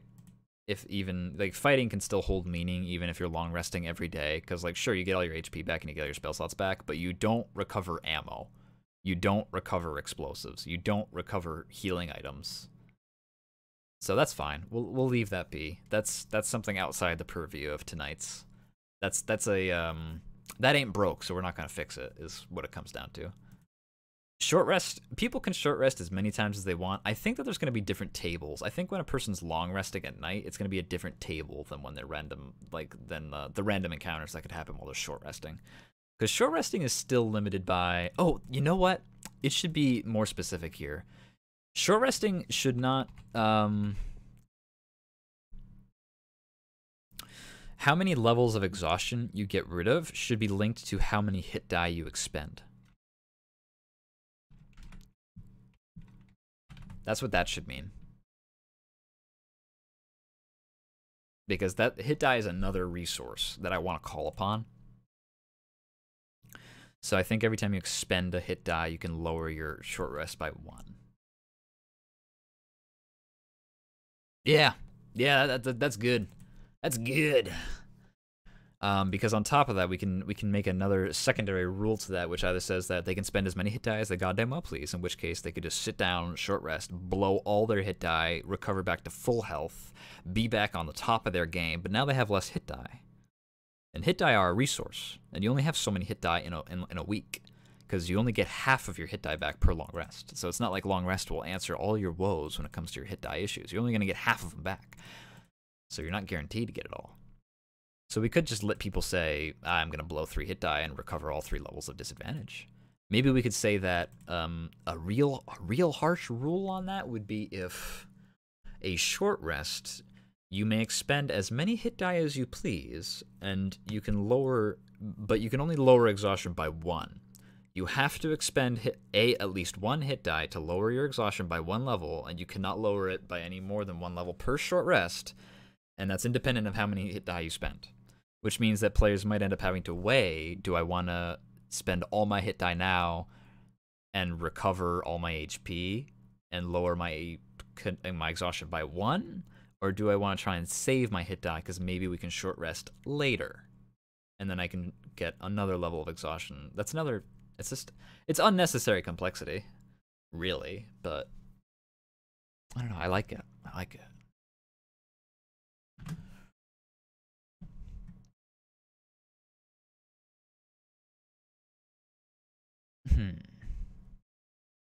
I'll come back to that, but I think that I'll come back to that. It sets up a nice balance in risk versus... Yeah, everything about this is risk versus reward, because what it comes down to is I don't want players to feel like they have to do it. Like, they can just not take any risks. That's fine. They just won't get any reward. I am not going to force the players into risky business situations that could kill them unless they feel like they did it to themselves. That's the only way it's really fair.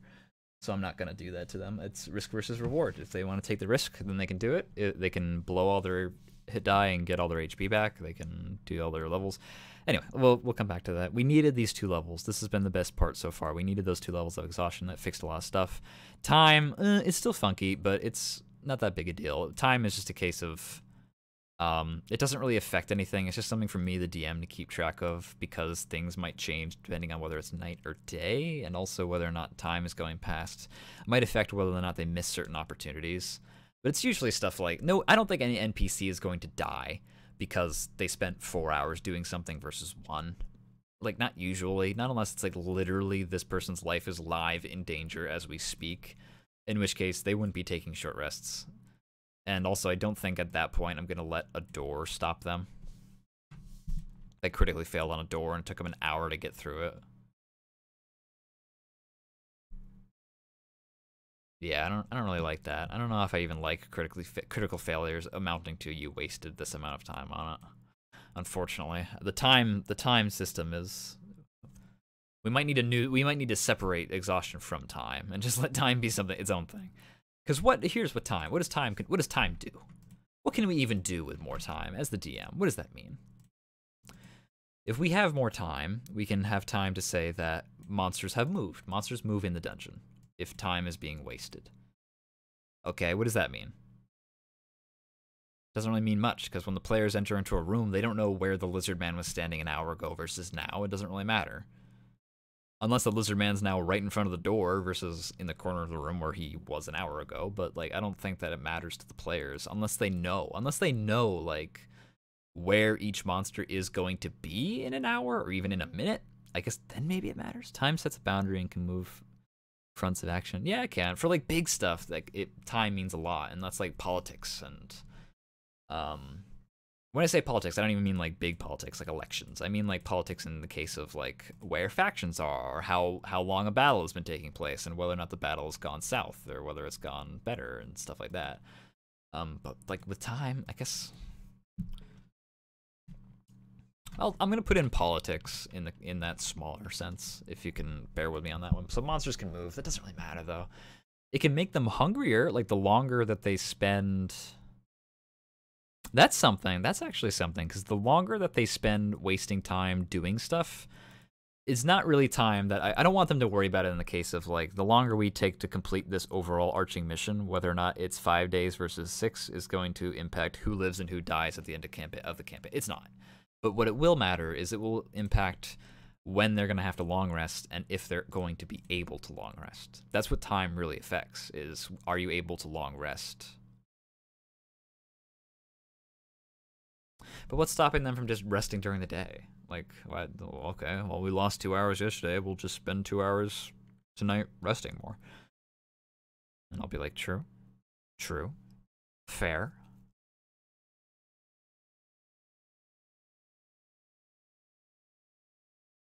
The time only matters if time matters to me.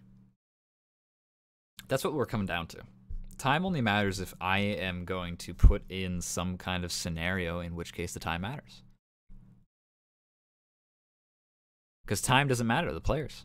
There's nothing in the players' handbooks that has any indication that time has any meaning on any of their skills, magics, or abilities. It doesn't matter. Time has no meaning. The only meaning time has is how long does it take for them to short rest. But even that doesn't have any meaning because they can just take infinite amount of time. How much time it takes at the table to do that is just, oh, we do it. There, they did it. Well, it's going to take you 8 hours to long rest and get all your points back. Okay, well, we did it. Well, you got me there. You have done it. This is, after all, just a game of simulation in our mind. So really, time has no meaning. So time only means something if I give it some meaning, because the player's handbook does not give it meaning.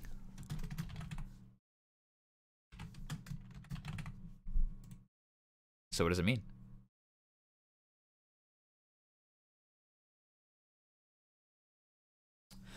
Time means that things happen differently during the day versus during the night. That's what time means. That's what time means. Time means is that they might not want to be awake during the night.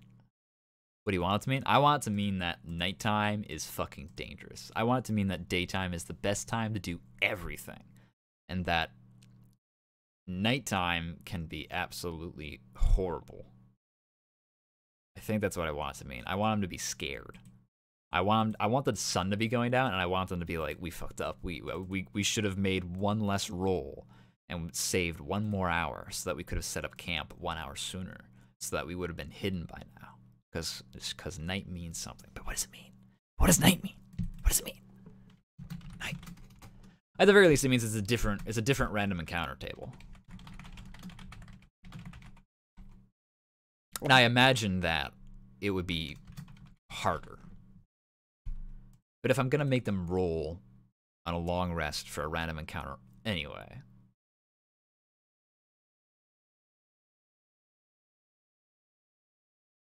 Aggression of monsters. Yeah, this is something that's more, I think, related to my setting more than it's related to the mechanics of Dungeons and Dragons. Navigation is more difficult. Yeah, I mean, in real life, it just sucks. It sucks to navigate at night. If you ever go out camping, like, your day ends at sundown. Like, you can't do shit after the night has come.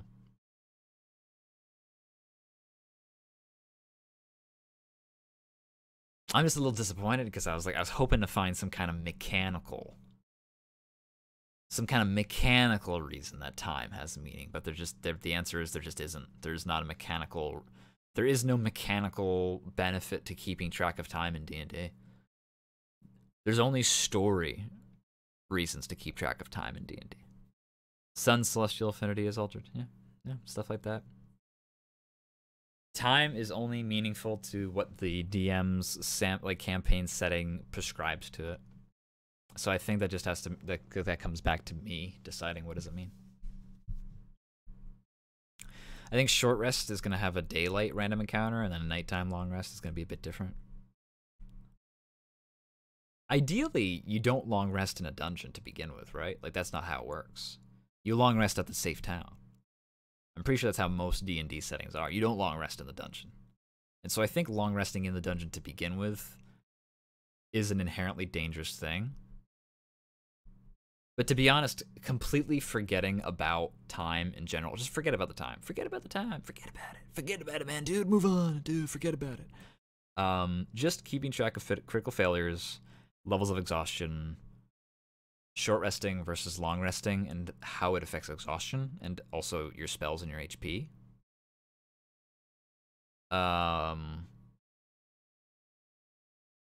That's fine. This is all already very interesting, and it already makes long rests and short rests entertaining. And the fact that a random encounter can happen during them is just... that's just what happens. I think that I would only random encounter while they're long resting or short resting anyway. I don't think I mean, I don't roll random encounters when people are exploring dungeons. I mean, I'm not like, cause I'm a wimp and let you guys long rest in dungeon. No, it's not like, it's not a bad thing. It's not like the DM should forbid people from long resting in the dungeon. It's not like it's against the rules. It's just a case of it's not usually how most dungeons are set up in D&D. It's just a lot of DMs don't think to do that, I guess. They're just like, no, this is a dungeon that's completed in a day, and that's just how it be sometimes. There's a boss at the bottom, there's an entrance at the top. Yeah, you cannot sleep with monsters around. Yeah, so I'm like, yeah, you cannot sleep with when monsters are around. I think that what that should say is you shouldn't sleep with monsters around. And the reason is because there's going to be a random encounter, and there is no guarantee it's going to be easy. And so it would lead to an avoidance of, like, let's see how far we can go into the dungeon without having to rest. How far can we go without having to rest is what this makes. This microcosm right here, the ridding exhaustion, this is already in D&D. If you roll random encounters when people short rest or long rest, that already is like... It encourages the players to go as far as they can without having to long rest. Because when they long rest, something really bad might happen. They'll get all their HP back, but something might really bad happen. And that's just up to the DM to make sure they make a random encounter table that is nuanced enough to have difficulty that they can survive, but it will also take the toll on them. And not all random encounters are combat. Sometimes random encounters are like a dog ate your rations, or like you were out walking around and you tripped and you dropped your weapon and it broke. Like that now you need to get that repaired. Like random encounters can be more nuanced than that, but it amounts to the longer you're in the dungeon, the worse things might get. Which kind of brings me back to, well, then why do we need a level of exhaustion anyway? And that's probably why most people don't use exhaustion in D&D, is because the idea of having a random encounter happen when you long rest in a dungeon is already detriment enough. But frankly, personally, I don't think it is. I think that there should be a little bit more nuance to it. I think that exhaustion could have used a bit more tiers. I think it's an interesting way to balance out. And to be honest, I might just throw it all out the window if it turns out to be boring. Nobody should ever be afraid to do that. Sometimes you make stuff and it just sucks on paper. You just go and play it and it's like, oh, dude, this sucks. This is rough, dude.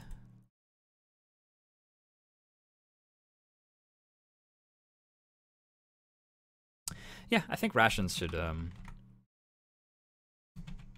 level. Another thing is I wanted to keep track of food, but it's not something that the players really care about because I don't enforce that they tell me when their characters eat, because that'd be boring. Like, I ate and drank at this time. Like, I'm gonna kill them? Like, oh, hey, Nix, you haven't told me that you've drunk in 3 days, so your character just dies. So it's like, I'm not gonna do that. But I might make them keep track of rations only in the sense of a ration is what's going to keep their exhaustion down. Maybe a ration doesn't alleviate exhaustion. Maybe a ration is just, you just have to have it or else you will incur a level of exhaustion.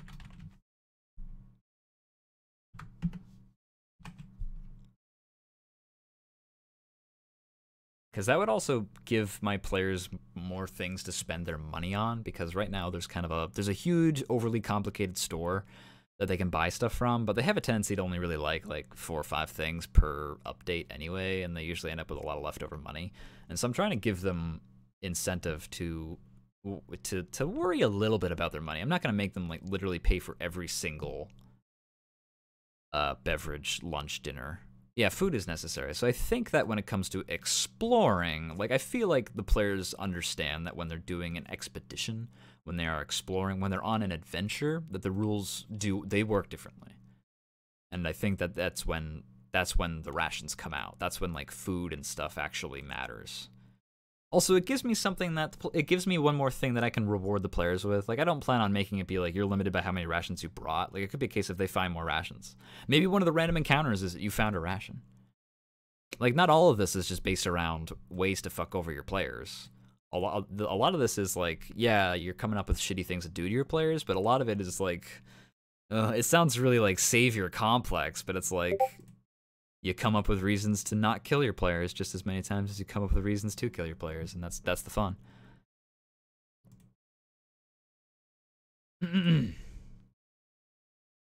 Unfortunately, you need to create controversy and you can't have warmth without cold, you know? And I really just think that that's kind of what D&D is all about, is kind of imposing.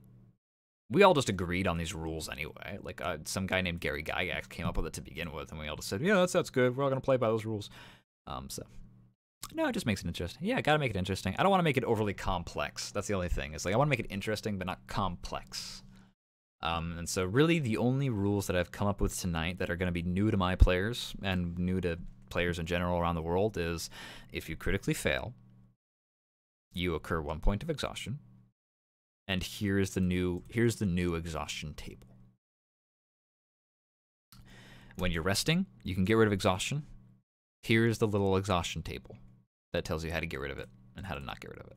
I couldn't really think of a way to do temporary relief. I'm not going to worry about that too much. Those are the jobs of individual items.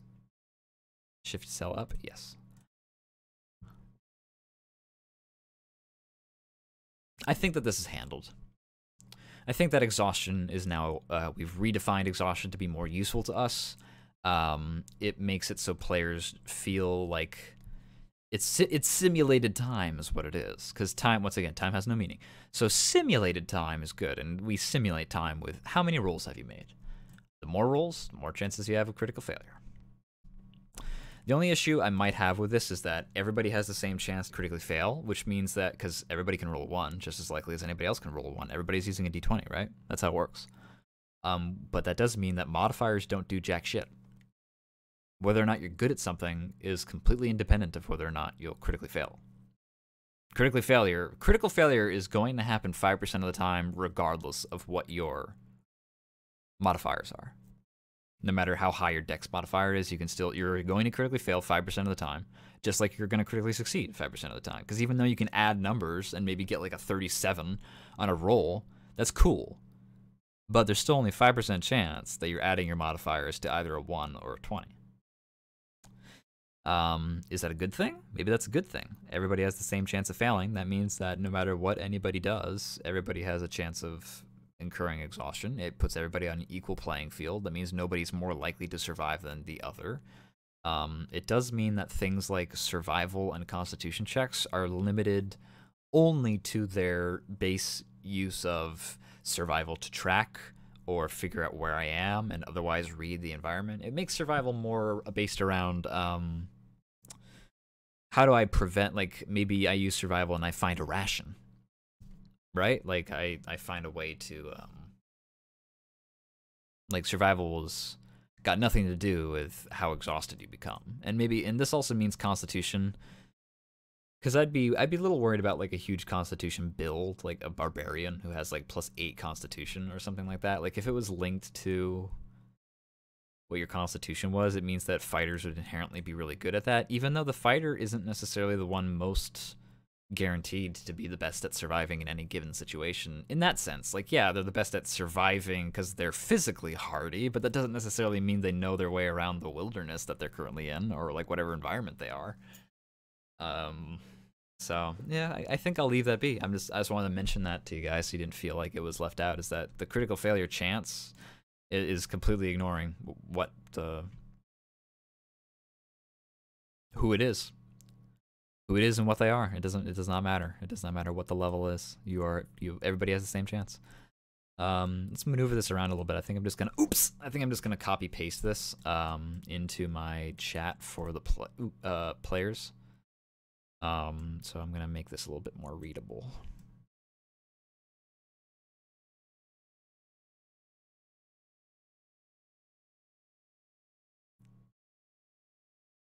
Because we don't even need these middle column. Delete. I want to shift cells. I don't want to shift the cells a lot. I just want to delete the entire column. There. Critical fails. 1. Exhaustion level. It's equal. So now this has been minimized to be quite efficient. And then we can move time up a little bit higher.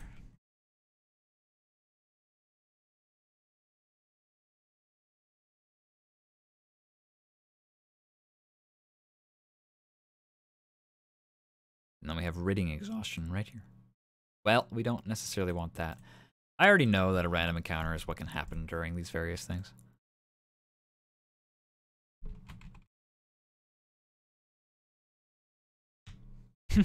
Maybe I should just do. We have 2 different kinds of rations. We have hearty rations and regular rations.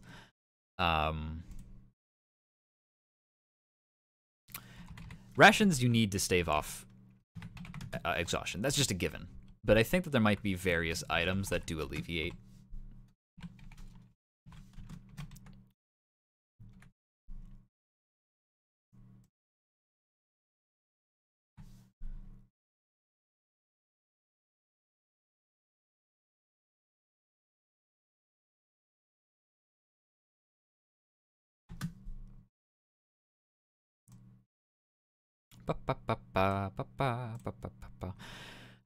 Why would it alleviate? Food is necessary. No, it just makes it interesting. A hearty ale. Yeah, no. Yeah, we're all caught up. All good.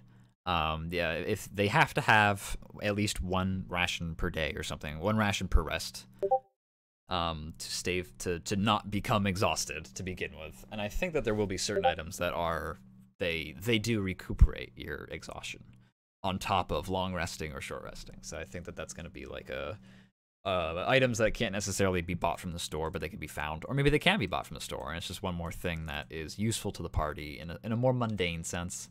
A lot of the items in these shops that they buy also are not like they're magical items is what they are. Every single one of them is a magical item, but there's no items that they buy like reliably. Like nobody goes in and stocks up on food, and I feel like that's kind of missing out on some of the fun of pretending to be an adventurer, you know?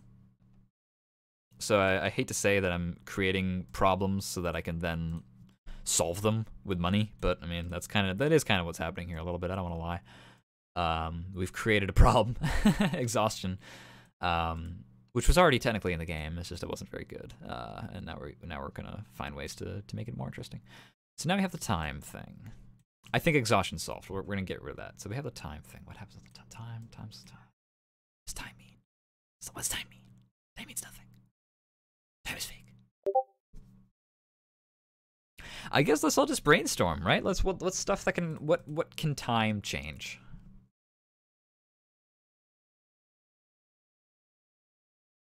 You are making situations, not just problems and solutions. You're right. That's a great way to look at it. Making situations. Just making situations. And also, I don't think I'm also very happy to create this sort of this stuff because it's not going to be forced upon my players. It's going to be kind of optional actually for them. I don't want to tell them that necessarily, but it is a lot of it going to be more of I mean, if they don't like it, then I won't use it. Visibility. Why posting visibility? Well, you'd have time on. You have time to spend in church. Yeah, that's gonna be the equivalent of a puzzle, right? It's gonna be like you have a puzzle. It's a time-based puzzle. How can you accomplish all these tasks? Those without dark vision can't see at night. Yeah, there we go. Vision. That's just straight up disadvantage on most perception checks. Actually, I should put that in the night section because I think the easiest way to discern the difference in time is day and night. So I'll put that in things that can happen at night. What makes night special? Different random encounter table. That's harder. I don't know because I'm gonna make them roll a random encounter when they're long resting anyway, which is most likely. All that this does is incentivizes them to long rest during the day, and then long rest during and then travel during the night. Except not really. I'd probably say like, listen, bad things are out there at night. What's something that can change with time both in and out of dungeons, the difference between them? Well, I don't want to do no spoilers. But in dungeons, for example, is that like I like to think of dungeons not necessarily as like places that are like strongholds where like the enemy is withheld, but rather like old ruins. And in that regard, it's an ecosystem. Like things have moved in, like plants have retaken it, like nature has reclaimed it. And so in that regard, a day-night cycle does mean different animals will come out at different times. And in some particularly magical cases, that might mean that like undead, like I think in a lot of settings, people like undead and ghosts. And a lot of the times those can be linked. I don't think they're always linked to nighttime, but they can be linked to nighttime. So like certain enemies can only like happen at night, for example. Oh, by the way, I just realized you guys can probably hear my Discord beeping. I'll turn that off now. I forgot about that. So we got monster variation. But that puts a lot of work on me. Because that means that I have to come up with 2 different monsters for every one monster. I need to have a daylight version and a nighttime version, so I don't really like that one too much. Working smarter, not harder. You know how it is.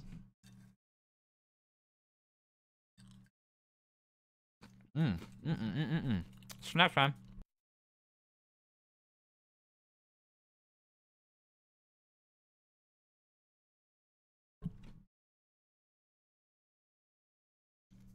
Here's how it goes. I got an idea.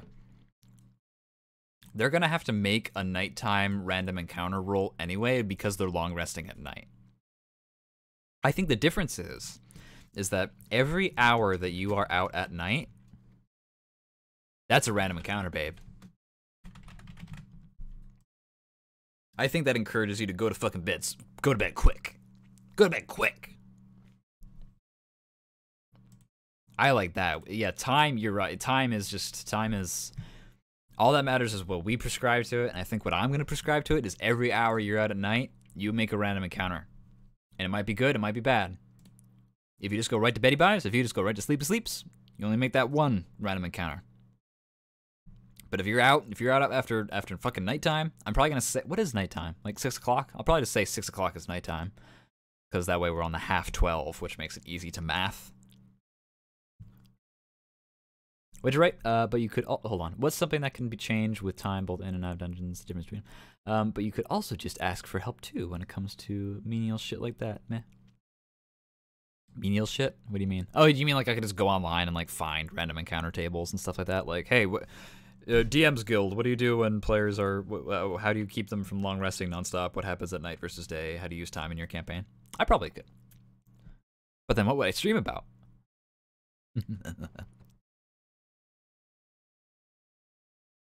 I think I saw my time. Well, you could do seasons.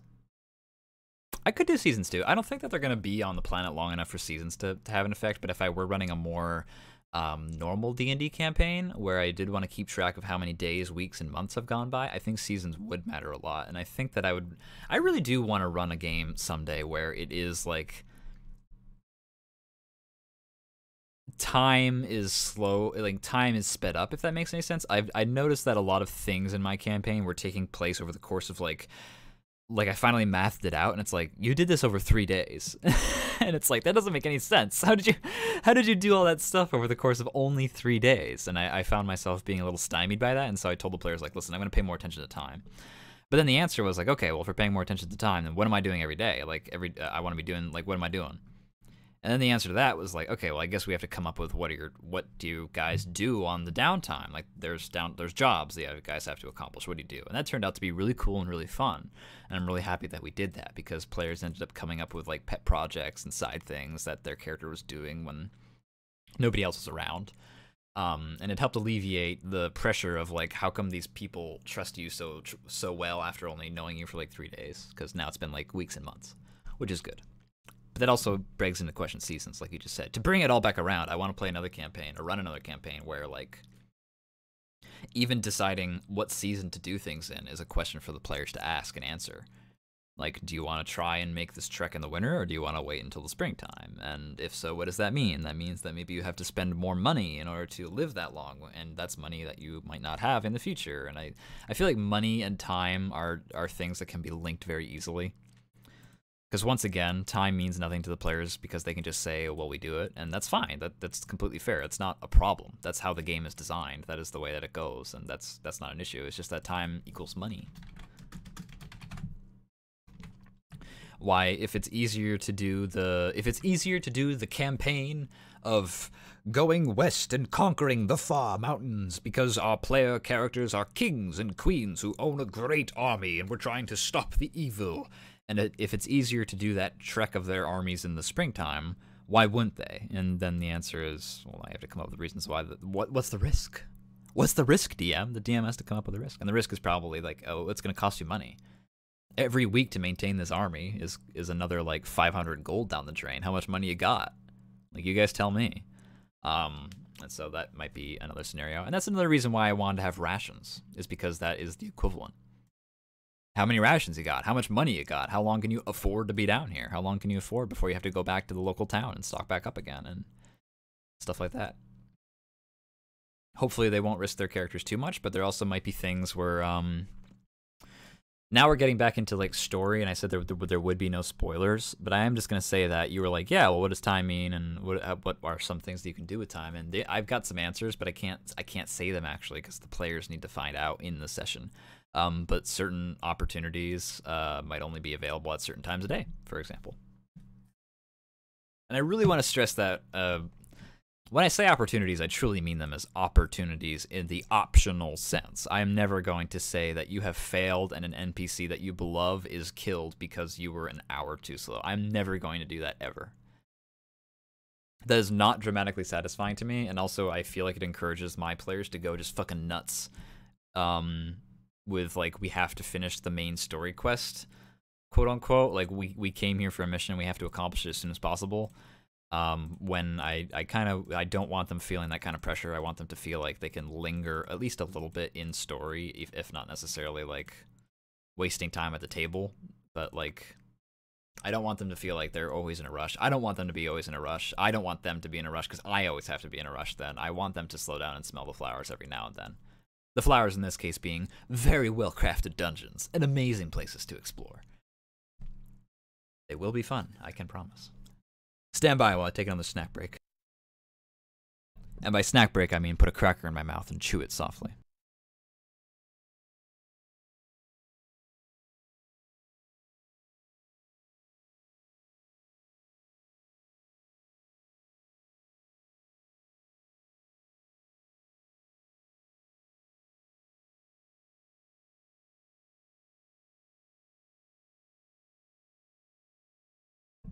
Oh, delicious, delicious cracker. Message me in Discord. No, I'm not gonna do that because I record these sessions and I have the intent to upload them to YouTube. So if you want to find out, you can just watch them. Just watch it happen. I have all the footage now. Actually, I just have to upload them to the YouTubes. Because this channel used to play host to other things besides streams, but unfortunately the data got corrupted for a few of the sessions, and I had to go and sort through it, and I still have to go and sort through it, but I will be uploading them post-haste. And all of the sessions are only like an hour and a half to 2.5 hours long, somewhere in that window, so they're usually pretty quick, and so you'll know if you were to watch it, like, oh, that's where the exhaustion campaign rule set came in. There we go. And I'll probably talk about it in the future. I don't mind talking about the sessions and stuff like that. I just want to make sure that it happens to my players first. That's all. I'll do campaign diaries and stuff like that if anybody wants to like get the synopsis. I'll just like, I'm probably gonna buy like a webcam at some point, or just like a slightly better microphone, and by that I just mean like get a pop filter or something. And I've been thinking for a while of just doing like last time on New Year, and I'll just straight up tell you the story of here's what happened, and I'll just tell you. I thought that might be fun. I thought that might be interesting. It'd just be like storytelling corner. Am I really that interesting to listen to? Maybe, maybe not. We'll find out.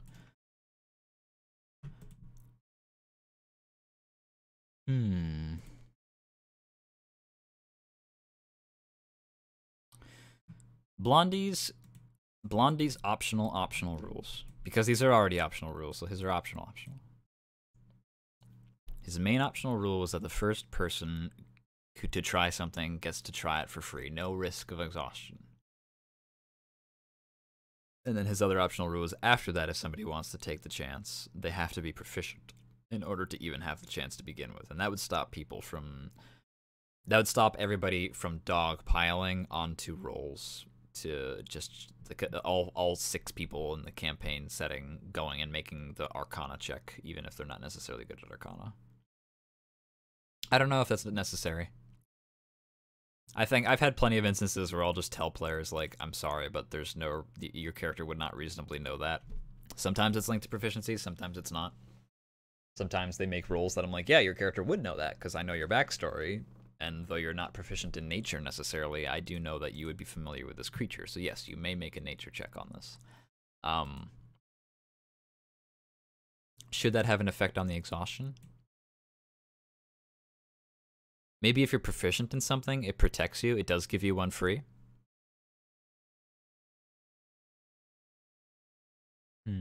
I think that we've hit the point where I just have to go and try it. I think I'm just going to have to try these rules out, and I'll just have to see how often do critical fails happen and how often are my players accruing exhaustion. If they accrue it very rapidly, very often, then I will probably say, yeah, Blondie's optional rule is now in effect. You get one free.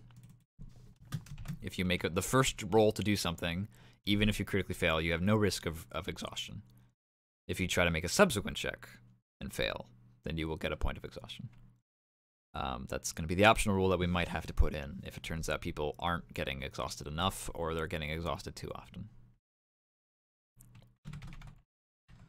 If they are proficient, question mark?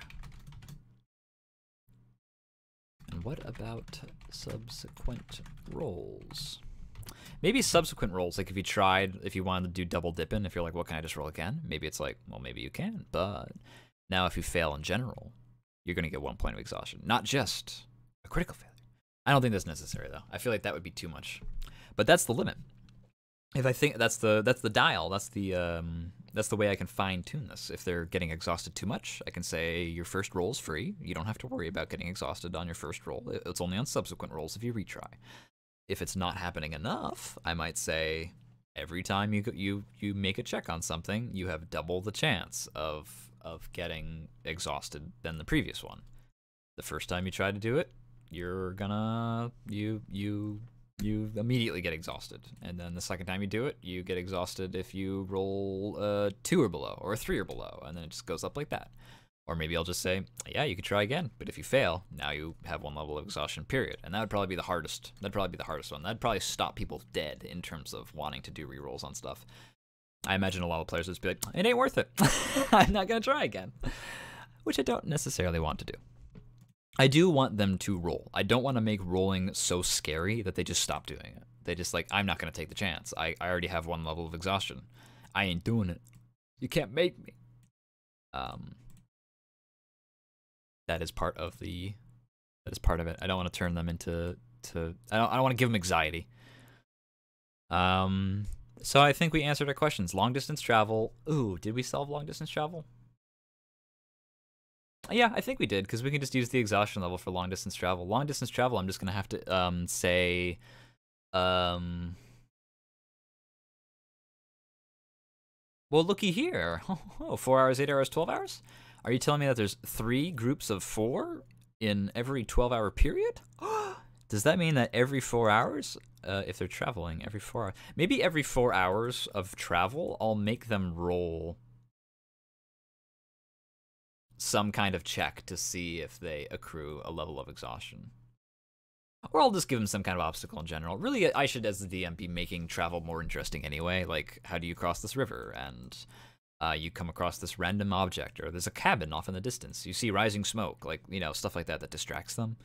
That should be kind of part and parcel of DMing anyway. So that's kind of that answers long distance travel. Long distance travel is answered by get your shit together. There's already ways to make it interesting.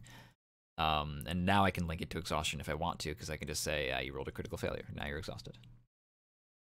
Ooh! I'm so sorry. I completely forgot to mention this, actually. This entire time, I never once said what the intent, like the actual the use scenario. I gave examples, but I don't think I ever said specifically what the example was that I was trying, the reason why I did this example. And when I say critical failures, I don't just mean any roll. I don't mean like attack rolls and stuff like that. I only mean skill checks.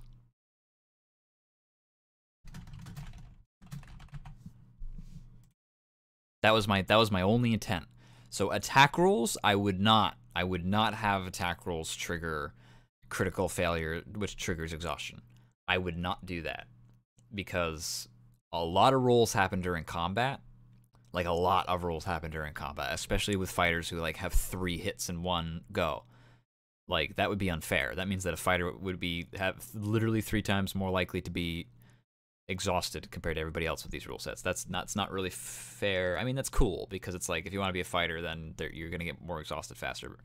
And that might be fair if I then linked it to Constitution, because fighters then have higher Constitution anyway, so if they have a higher chance of accruing exhaustion, but exhaustion can be mitigated by Constitution, it's not that big a deal. But we're not going to get that fiddly. That's going to be for the Grey Gizmo actual Dungeons & Dragons edition, 6th edition.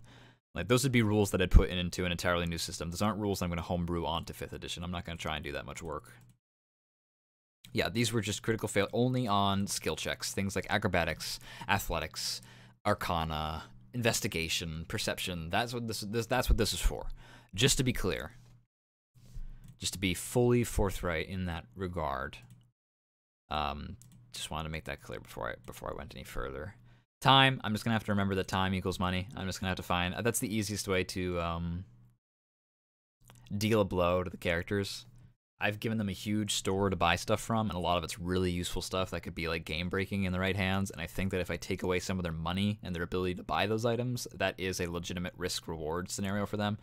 Now that I have got a backlog of items to call upon, I'll remember that implies like politics is involved in time, but I mean like bigger politics.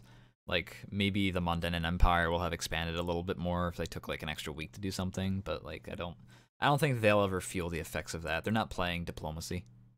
They're not playing games they're not playing political games. They're playing like we are soldiers and researchers and thieves who are out doing our day-to-day lives. I don't think they're going to feel the politics when it comes to time. Monster movements, I'll try to remember that. Maybe if it's like, I'll try to remember that in terms of time of day. I feel like time of day is the best way to remember what time it is. And in that regard, measuring time is really only useful in terms of, is it day, is it night? Is it close to night, is it close to day? I like this 1 hour at nighttime. Every hour you're out at night is a random encounter. Maybe I'd change that depending on the setting. For me, that's really good. From my particular setting, if you're out after dark on Malfest, that is deadly. And 1 hour is a legitimate amount. Like, that's a year. But for other campaigns, maybe I just say 4 hours, because there's 12 hours of nighttime and there's 12 hours of daylight, right? So it's like, okay, well, if you're out at night, then you only have 3 random encounter rolls they have to do. But on Malfest, you roll every night. You roll every night to see if you die. Malfest does not like people. And people do not like Malfest. Different random encounter. Yeah, I mean, I guess it's just the random encounter table. I'm not going to make a daylight one versus a nighttime one. I'll probably just make a really big random encounter table, and I'll just say, if it's nighttime, add 18, or add 4 to whatever you rolled to make it a harder encounter. Vision and visibility, that's just like minor stuff. Vision, visibility. Maybe if it's cold. Monster variation. Okay. I like it. I think I'm good. Anybody else have any comments, questions, concerns?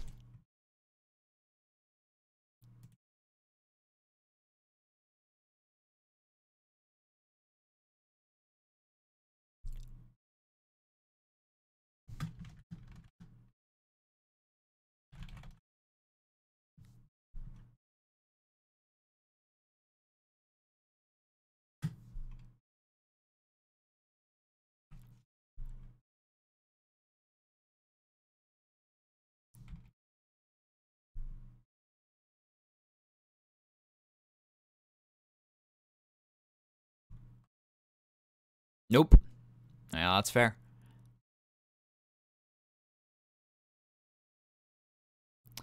I don't know how to use... Can I make this... I want to make this different. How do I make this different? That's better. I'm just going to screen cap this and post it in my chat.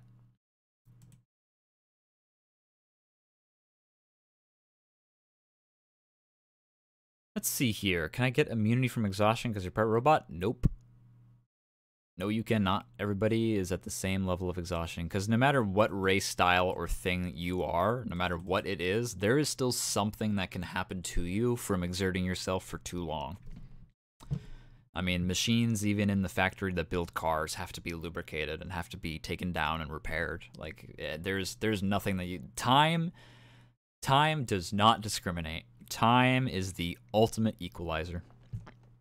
There is no force on this earth, no material in any part of the universe that can resist the tests of time.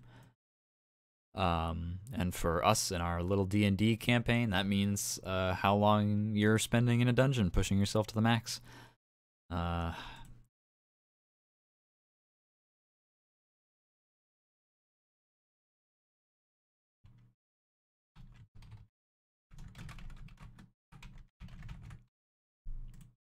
I do respect that you tried, though.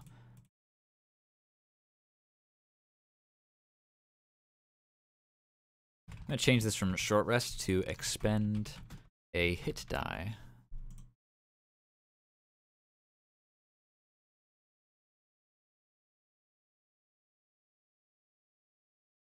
Whoops.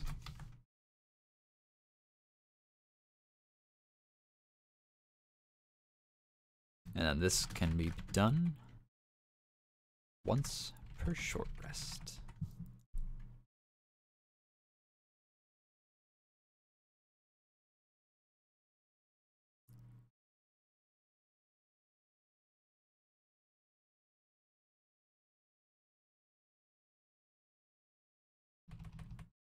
Up to, I'm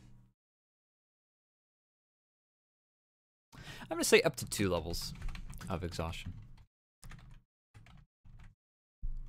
Exhaustion.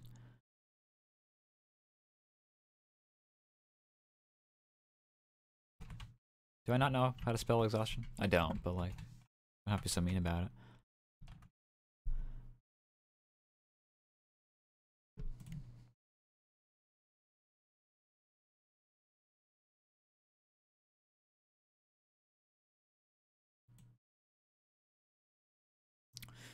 Yep, that ain't bad.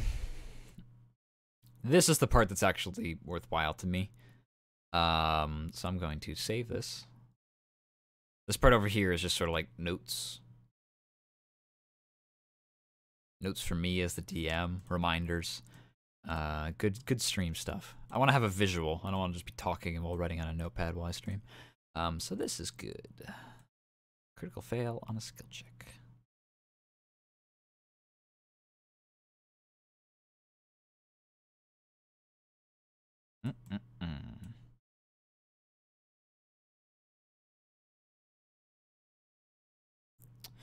All right, I think that's everything. I think I'm going to call it. I think it's been a good stream. It's been a pleasure of you all being here. It's a shame Purely Salty's dead. Rest in peace. God, the cross over my chest, you can't see it. But yeah, good session, everybody. We got some good shit done. I think that this is going to make my dungeon crawling a lot more interesting, a lot more... it's going to make every skill check feel important. I really wanted to make it feel like every inch of exploring is interesting, besides just I enter a room, I check everything. I really wanted to have every check have meaning, to have some kind of risk and reward. And I want to be clear that even though these might seem harsh, it's because I'm planning on having some really high tier ass rewards. So this may look like a lot of risk, but you can fucking bet the reward's gonna be great. So this is gonna be a good fucking session. Hopefully the players will enjoy it. Hopefully it's just going to be fun to play. I really hope that the players are going to be just like enjoying playing D&D, like just experiencing a lot of the stuff that we kind of ignored in my session, but now we're trying to get back to the grassroots of. So it's been a pleasure. Thank you all for coming. I'm going to end the stream. Goodbye.